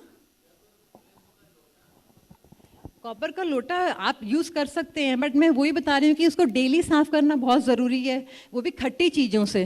खट्टी चीज़ें मतलब या तो आप उसको इमली से साफ़ करें, टैमरिंड से, और नहीं तो नमक और नींबू से। अगर आप, क्योंकि आजकल घर में कोई लेडी तो किचन में जाती नहीं है और सर्वेंट पर आप फेस कर नहीं सकते हैं, तो इसीलिए जिस चीज़ पर आप फेस नहीं कर सकते हैं तो आप रिस्क नहीं उठा सकते हैं। नेक्स्ट है कि प्लास्टिक की बॉटल्स, तो अभी सबका ब्लड टेस्ट करा गया तो उसमें देखा गया कि हर आदमी के ब्लड में प्लास्टिक के नैनो पार्टिकल्स हैं, और आपको ये समझना पड़ेगा कि जो प्लास्टिक है वो नॉन बायोडिग्रेडेबल है, और ये प्लास्टिक जाके हमारी इंटेस्टाइनल विलाइज में चिपक जाती है और धीरे धीरे हमारी इंटेस्टाइन्स का सरफेस एरिया एब्जॉर्प्शन जो है वो कम कर देती है। खादर वाली सर ने तो ये भी बोला है अपने लेक्चर में कि जिन लोगों के बाल उड़ जाते हैं उनकी इंटेस्टाइन्स में सब जगह प्लास्टिक चिपका हुआ है। तो जब तक आप लोग फ्लश आउट नहीं करेंगे ये प्लास्टिक की बोतल पीते रहेंगे, और इसका पानी भी डेड है, इट्स अ डेड वाटर। पता नहीं कब से इसके अंदर रखा हुआ है, किस तरह से ये केमिकली ट्रीटेड है, ऊपर से इसमें प्लास्टिक है। नेक्स्ट, तो प्लास्टिक इम्प्योरिटीज़ के लिए ये भी डॉक्टर खादर वाली का ही नुस्खा है, उन्होंने बहुत अच्छा बताया है कि आप मोरिंगा के सीड्स यूज़ कर सकते हैं। 10 लीटर पानी में आप 50 से 100 ग्राम मोरिंगा के सीड्स को पीस कर चूरा कर अगर उसमें डालेंगे तो वो सारी प्लास्टिक इम्प्योरिटीज एब्जॉर्ब कर लेता है। बट क्योंकि दुनिया तो लगी है ना हमें पागल बनाने में, हर चीज़ में उन्होंने GMO निकाल दिया है, तो ये जो ऊपर वाले सीड्स हैं ये विद विंग्स हैं, ये हमारे देसी सीड्स हैं, मगर ये जो नीचे वाले हैं मार्केट में आपको नीचे वाले ही मिलेंगे, क्योंकि ये GMO है, हाइब्रिड है। तो हाइब्रिड सीड्स किसी काम के नहीं होते, हमारा DNA किसी भी GMO को रिकॉग्नाइज नहीं करता है, ये समझना बहुत ज़रूरी है। एक और है, सब लोग बोलते हैं अल्कलाइन वाटर पियो, अल्कलाइन वाटर पियो। तो क्या है ये अल्कलाइन वाटर? स्ट्रक्चर वाटर तो आपका बन ही गया। एक जग में स्ट्रक्चर वाटर रखो, उसमें एक दिन खीरा डाल दो, बन गया अल्कलाइन वाटर। एक दिन कोई और फ्रूट डाल दो, एक दिन कोई और फ्रूट डाल दो। मिक्स करने की जरूरत नहीं है, बॉडी कंफ्यूज हो जाती है। हमेशा एक ही चीज़ लेनी चाहिए एक टाइम पे आपको। नेक्स्ट, मेरे ख्याल से ये ख़त्म हो गया है। तो मैं आपको 2-3 पेशेंट्स का एग्जांपल देती हूँ। एक मेरी किडनी पेशेंट है, तो उसको भी मैंने किडनी पेशेंट, मैं सभी पेशेंट को, सिर्फ कोई भी बीमारी हो, मैं सिर्फ उनको I just give 6 glasses of river water and 1 glass of ocean water, that's it. वो अपना पूरा सब बीमारी का वो ट्रीटमेंट है। चाहे कैंसर भी है, मैं आपको बताना चाहती हूँ कि अपना सिर्फ आपको पानी को ध्यान रखना है, और ये ध्यान रखना है कि daily 1/2 table spoon of salt बहुत ज़रूरी है, क्योंकि आपका ओशन वाटर को मेंटेन करना बहुत ज़रूरी है, सेल्स का प्रेशर को मेंटेन करना बहुत ज़रूरी है, वरना ऑस्मोटिक सिस्टम आपका ख़राब हो जाएगा। तो जो मेरी वो किडनी की पेशेंट है, किडनी के पेशेंट को मैं बोलती हूँ ग्रेजुअली अपना वाटर आप बढ़ाना शुरू करो। तो अभी 1 हफ्ता पहले ही मैंने उसका पानी बढ़ाया, तो उसका यूरिन आउटपुट भी बढ़ गया, उसकी जनरल कंडीशन भी अच्छी हो गई, और उसका यूरिन येलो से कलरलेस हो गया। तो that was the achievement. Secondly, एक हमारा पेशेंट है अंकुर, जिसकी हमने एक प्रेस कॉन्फ्रेंस करी थी, उसकी हमने डायलिसिस रिवर्स की है, उसके लिए अब डायलिसिस नहीं होती है, लेकिन उस पर भी मैंने वाटर थेरेपी ट्राई करी है। तो अभी उसने अपना अल्ट्रासाउंड कराया था, तो उसके अल्ट्रासाउंड में उसका किडनी का साइज़ भी बढ़ गया है। तो वाटर थेरेपी करने से किडनी का साइज़ भी बढ़ जाता है। एक पेशेंट है सिरोसिस लिवर फ्रॉम उड़ीसा, तो उसके साथ क्या था कि उसको 2-3 दिन से मेमोरी लॉस हो रहा था, कुछ याद ही नहीं आ रहा था। उसको मैंने बोला खाना पीना छोड़, सिर्फ अल्कलाइन वाटर ले ले, और 12 घंटे के अंदर अंदर उसका सारे सिम्टम्स गायब हो गए, और उसको वो रिपीट भी नहीं हुए सिम्टम्स आज तक। 1 महीना हो गया इस बात को। और एक थैंक यू ये ऑटो इम्यून डिजीज़ में भी ये थेरेपी बहुत वंडरफुल काम करती है। एक मेरी पेशेंट है, तो उसको ऑटो इम्यून डिजीज़ थी, तो मेरे कहने से उसने 15 दिन के लिए वो अल्कलाइन डाइट पे चली गई, अल्कलाइन वाटर पर। तो 15 दिन उसका हस्बैंड बड़ा पैनिक कर रहा था, तो 15 दिन बाद उन लोगों ने टेस्ट कराया, तो उनका ऑटो इम्यून डिजीज़ नेगेटिव आया। लेकिन मेरे को बिना बताए उन्होंने कंट्रास्ट सीटी करा लिया। कंट्रास्ट सीटी में भी ऑटो इम्यून डिजीज़ नेगेटिव आया, मगर कंट्रास्ट सीटी से क्या हुआ कि उसको सेकेंडरी इन्फेक्शंस लग गए, और फिर उसको हाई ग्रेड फीवर आया। उसने डायग्नोज कराया, उसको टाइफाइड निकला, और फिर वो आईसीयू में एडमिट हो गई, और उसने बोला मैडम तो पता नहीं क्या, बस पानी पानी पिलाती रहती है, मार डाला हमें। तो इस तरह से जब तक कॉन्फिडेंस नहीं आता हम लोगों के साइंसेस में, तो ट्रीटमेंट नहीं होता। इस पर मैं आपको बताना चाहूँगी कि अपनी बॉडी में कभी भी कोई भी कंट्रास्ट डलवाने की ज़रूरत नहीं है, कोई भी आइसोटोप डलवाने की ज़रूरत नहीं है, किसी भी सीटी स्कैन मशीन में बैठने की ज़रूरत नहीं है, किसी भी एमआरआई में बैठने की ज़रूरत नहीं है। रीज़न क्या है ये नेक्स्ट लेक्चर में, क्योंकि ये आज का टॉपिक नहीं है। लेकिन जो हम लोगों की कोरोना में डेथ हुई है, तो बहुत मेजर रीज़न है कि सीटी स्कोर देखने के लिए बार बार हम लोगों ने उनको सीटी मशीन में बिठाया। कोई भी ज़रूरत नहीं थी सीटी मशीन में बिठाने की। तो मैं थोड़ा सा ये सैम्पल लेके आई हूँ, मैं आपको अल्कलाइन वाटर दिखाती हूँ किस तरह से बनाते हैं। तो ये 3 पॉट मेथड है, इसको आप ऐसे एक के ऊपर एक रखेंगे। 3 पॉट ही लेते हैं, एक एक्स्ट्रा ले लिया मैंने, सोचा रास्ते में टूट ना जाए तो इसमें ये छेद कर लेंगे आप ऊपर वाले में और नीचे वाले में। और ये देखिए इस तरह के अलग अलग स्टोन्स और अलग अलग तरह के पेबल्स हैं, तो इनकी लेयर्स बिछानी है आपको। पहले पेबल्स की, उसके ऊपर सैंड की, इधर चारकोल की, इस तरह से अलग अलग लेयर्स बनाइए। और अगर प्रेफरेबली इसको अगर आप धूप में रखेंगे तो और भी बेटर है, क्योंकि धूप से भी स्ट्रक्चर्ड वाटर बनता है, और जो आपका ये नीचे का पानी तैयार होगा ये स्प्रिंग वाटर तैयार हो जाएगा, and this is the best water. और ये मोरिंगा सीड्स हैं, ये जिसको देखने वो देख सकता है, ये देसी मोरिंगा सीड्स हैं विद विंग्स वाले। तो आपको ये वाले सीड्स यूज़ करने हैं। तो अगर आप सब कुछ ये सब करना शुरू करेंगे तो आपको समझ में आएगा कि we are not sick but just we are thirsty. We don't need much of doctors, we just need to correct our water, we need more of structured water. Thank you.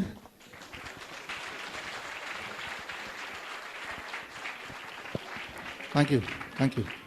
तो आपने अभी देखा इलाज तो मुफ्त में ही होता है, right? So this is water is not a only water, it is medicine also, अगर उसको ठीक से इस्तेमाल किया जाए। होपफुली आप इस्तेमाल करेंगे इसको। और हमारे बीच में योगेश जी हैं, एक बार आएंगे सर? आपने आप में से कितने लोगों ने हमें पहले भी देखा, हमें और योगेश जी को साथ में? आपको बहुत लोग जानते हैं। आज से कुछ साल पहले हमने जब शुरुआत किया था इस मुहिम का, तो शुरुआत इनसे हुई थी। तो आपका जो हिम्स हॉस्पिटल में एक छोटा सा एक्सपीरियंस है, मैं चाहता हूं कि अभी आते हुए हम बात कर रहे थे तो मैंने कहा जो भी आपने बोला एक बार बोल दीजिए, सब में हिम्मत आ जाएगी। Please sir. वंदे मातरम।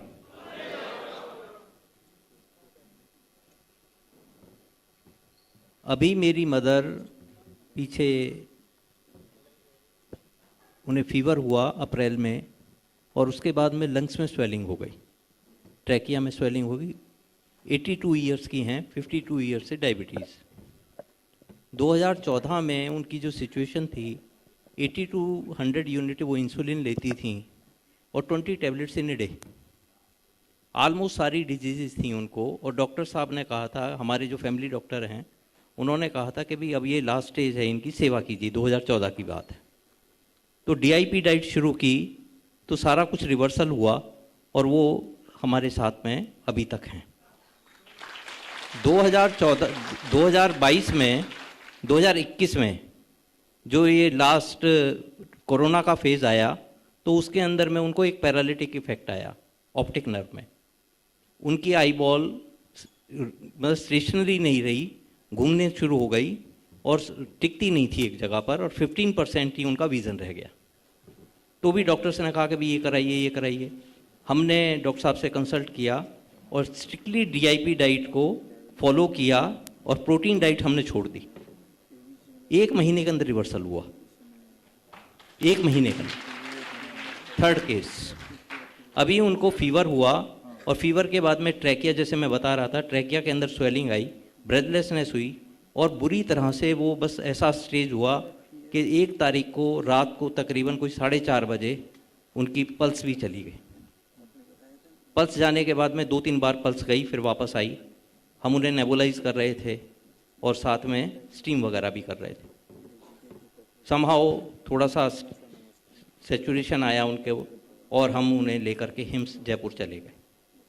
वहाँ पर हमने जो छोटे छोटे ट्रीटमेंट किए, ये समझिए कि मैं ये गारंटी से कह सकता हूँ कि अगर मैं किसी एलोपैथ मल्टी स्पेशलिटी हॉस्पिटल में ले जाता तो 3 या 4 दिन के बाद मैं डेड बॉडी लेकर के आता। ये मैं लिख करके स्टाम्प पेपर पे दे सकता हूँ। और आज वो हमारे साथ में हैं और ठीक है। सारी प्रॉब्लम्स को 10-12 दिन के अंदर, बहुत छोटी छोटी सी चीज़ें हैं, छोटी छोटी सी ट्रिक्स हैं, उन्हीं से ही हमने रिवाइव किया और उन्हें वापस ले आए। डॉक्टर साहब का जो योगदान है सोसाइटी के लिए, मैं ये मानता हूँ कि अमूल्य है। अगर एक आदमी कोई भगवान होता तो शायद हमें नहीं पता कि वो कैसा होता। जो आदमी अपने सब कुछ लेकर के सब कुछ बांट देता है, वो शायद भगवान ही होता है। विश्व रूप का मैं दिल से धन्यवाद करता हूँ कि मैं आज अगर स्वस्थ हूँ, मैं जयपुर से आ रहा हूँ, सुबह 10:30 बजे पहुँचा हूँ यहाँ पर, तो इसमें भी इन्हीं का ही योगदान है, क्योंकि मैं आज बिल्कुल फिट हूँ विदाउट एनी मेडिसिन। इसी की ट्रीटमेंट से ही मेरी मदर आज इंसुलिन से फ्री हैं, कोई मेडिसिन नहीं हैं, she is free from all medicine. Thank you. Thank you. आज जब आप जाएंगे तो दोबारा जब हम मुलाकात करेंगे तो किस तरह से मुलाकात करेंगे, तो आज से पहले सर DSP साहब हैं, तो इसी तरह से आए थे एक समय पे, 23 जनवरी को आए थे। हाँ, ऐसे ही बैठे थे। और जो हमारी उम्मीद है आपसे, और अब जब दोबारा मिले तो वो उम्मीद, किस तरह की हम उम्मीद लगाते हैं, किस तरह से हम चाहते हैं कि हो दोबारा जब मुलाकात हो। 1 मिनट में थोड़ा सा। थैंक यू डॉक्टर साहब, और सभी लोगों को मेरा नमस्कार। मैं रिटायर्ड DSP छत्तीसगढ़ दुर्ग से हूँ, दिलीप चंद्राकर, और 20 साल से मुझे डायबिटीज़ था। मैं वीडियो देख के शुरुआत पे मैंने फिर आया, फिर इनके ऑफिस गया, इनसे मिला डॉक्टर साहब से, और कॉन्फिडेंस के साथ मैं DIP डाइट लिया। मैं अभी लगातार ठीक हूँ और मैंने नेचुरोथेरेपी में भी कोर्स कर लिया और लगातार जुड़ा हुआ हूँ। और मैं अपनी जीजा जी जो थे वो मरणासन अवस्था में थे, उसका एक पैर डायबिटीज़ से कट गया था और दोनों आँख नहीं दिख रहे थे। ऐसी स्थिति में तीनों टाइम इंसुलिन का इंजेक्शन और शुगर का दवाई 5-6 प्रकार का ले रहे थे।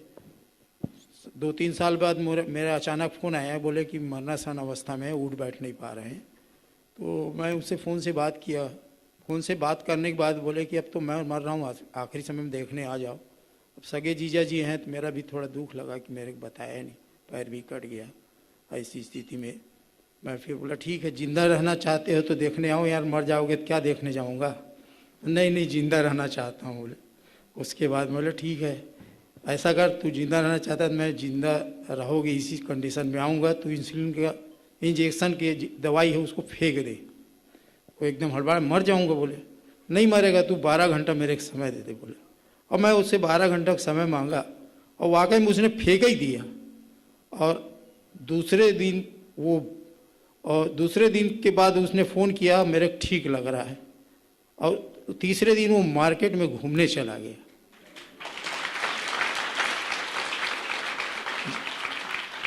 यही मेरा फर्स्ट इलाज उन्हीं से मैं किया, चूँकि परिवार का मेरे जीजा जी हैं इसलिए मैंने फर्स्ट। और आज उसके बाद साल भर से उनकी तबीयत है, कोई दवाई नहीं ले रहा है, कोई इंसुलिन नहीं ले रहा है, कुछ भी नहीं ले रहा है।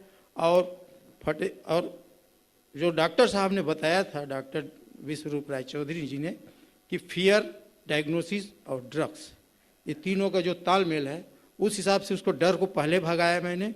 और डर भगाने के बाद बिना डायग्नोसिस बोले शुगर नापना नहीं, नापना नहीं है तेरे को। और फल, डॉक्टर साहब मना किया, नहीं फल 1 किलो खा। आम अभी सीजन है तो 1-1 किलो भर के आम खाया वो। और मैं भी खा रहा हूँ, मैं 20 साल से शुगर पर मैं भी खा रहा हूँ। तो मैं डॉक्टर विश्वरूप राय चौधरी को धन्यवाद देता हूँ, जिन्होंने मुझे, चूँकि मैं ज़िंदगी भर पुलिस विभाग में नौकरी करते करते जिस टेंशन से गुजरा हूँ, अब रिलैक्स मूड से मैं ये सिस्टम में आया हूँ। और नेचुरोपैथी में मुझे बहुत अच्छा लग रहा है और ताकत भी महसूस होता है और सब चीज़ अच्छा लग रहा है। मैं पुनः धन्यवाद देता हूँ डॉक्टर विश्वास को। धन्यवाद सर, फर्स्ट क्लास। 2021-23 जनवरी को सर यहाँ पे आए थे इसी जगह पे। That was the launch of the Subhash Chandra Bose जयंती वाले दिन हमने हमारी जो किताब थी 1 question that can save your life, उसकी लॉन्चिंग में सर आए थे। और उसके बाद तो मैं उम्मीद करता हूँ जब हम और आप दोबारा मिलेंगे तो ऐसी कोई कहानी के साथ मिलेंगे, कुछ ज़िंदगी बदलेंगे। धन्यवाद, thank you Shivangi, thank you thank you thank you thank you thank you thank you thank you thank you. Bharat Navnirman अभियान की तरफ से डॉक्टर साहब को बहुत बहुत बधाई, बहुत बहुत बधाई। हम सिर्फ इतना बताना चाहते हैं कि जिस काले गोरे भेद से ये क्रांति की शुरुआत हुई थी, वो गोरों वाली व्यवस्था, वो क्रीम लगा के सुंदर बनने वाली व्यवस्था छोड़िए और असली स्वास्थ्य जो है, जो आयुर्वेद के अभिधान में है, उसको अपनाइए, जिसे हम बोलते हैं समदोषा समाग्निश्च समधातु मलक क्रिया प्रसन्न आत्म मन इंद्रिय स्वस्थ इति अभिधीयते। ये पैचअप सॉल्यूशन छोड़िए, अपनी बात पित्त कफ को समता रखिए, स्थिरता लाइए और आत्म मन प्रसन्न होकर इंद्रियों को संयम लाइए और क्रांति में आगे बढ़िए। बोले इनकलाब। सभी साथियों से निवेदन है कि 2 मिनट और प्रतीक्षा कर लें।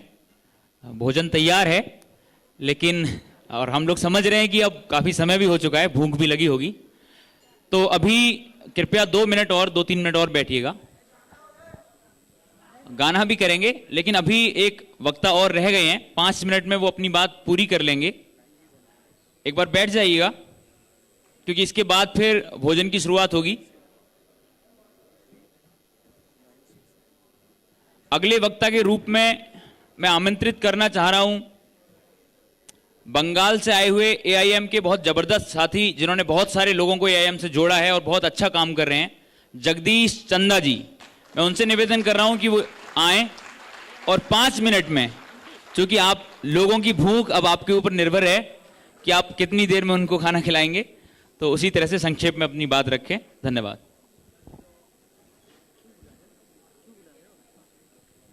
जगदीश चंदा जी, मैं कहूंगा कि एक बार तालियों के साथ आप उनका स्वागत कीजिएगा।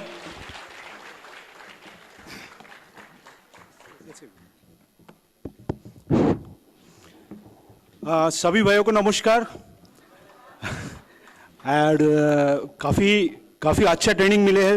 एक तो राकेश रफीक जी की भी बात से काफ़ी हम लोग अनुप्राणित हुए हैं, और विश्वरूप जी का तो बात क्या बताएं। मैं ज़्यादा टाइम नहीं लूँगा। जो कल से और हम जो सोच रहे थे, जैसे कि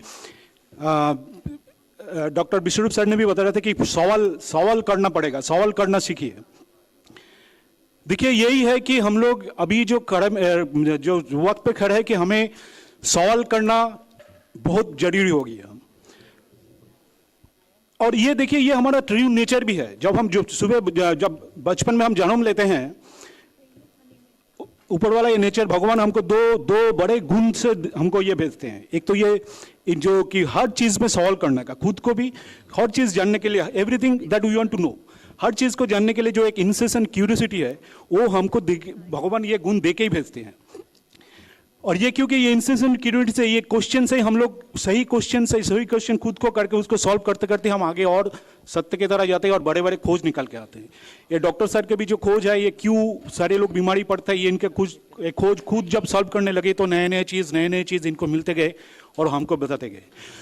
तो ये दिस इज सबसे बड़ी गुरुत्वपूर्ण आज हमको है कि हर चीज जो भी हम कर रहे हैं, जो भी समाज व्यवस्था है, जो भी जैसे भी हम लोग सीख रहे हैं, जो भी कर रहे हैं, इसके पीछे हम सवाल करना सीखे, सवाल करें खुद को, और उसके लिए क्या सही रास्ता है उसके ऊपर हम लोग विचार करें।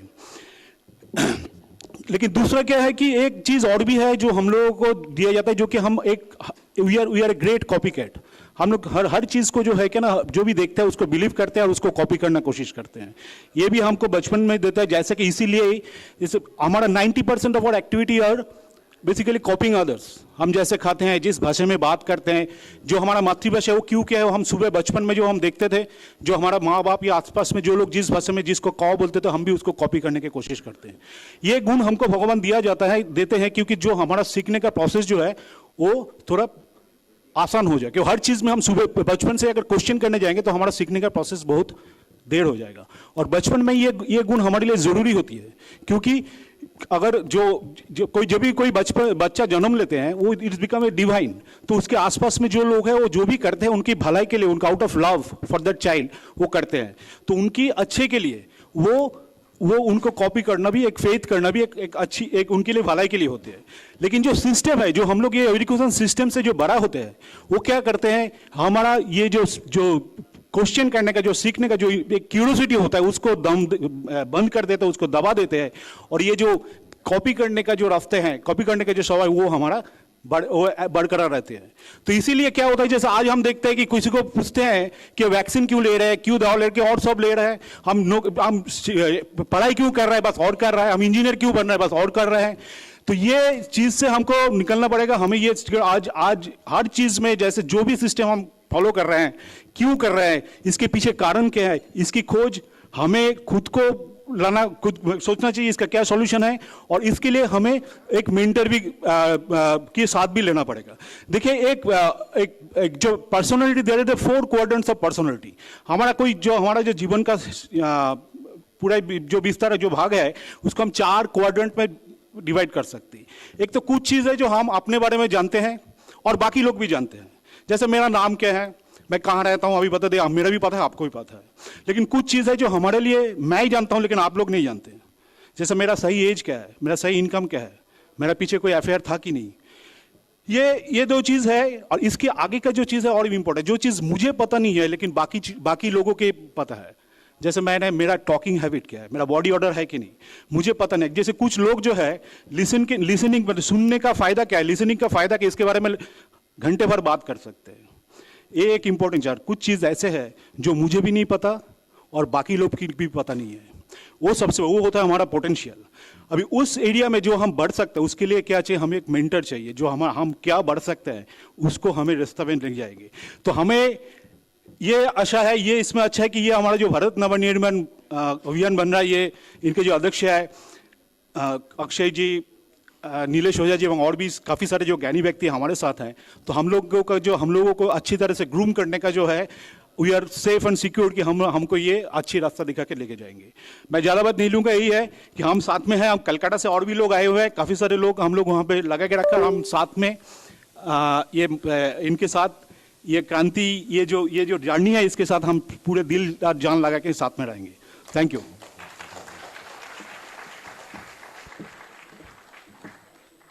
बहुत बहुत धन्यवाद जगदीश चंदा जी। अभी हम सब लोग लंच के लिए बाहर चलेंगे और उसके बाद फिर हम दोबारा 2:30 बजे या 2:35 पर बैठेंगे। धन्यवाद। वंदे मातरम।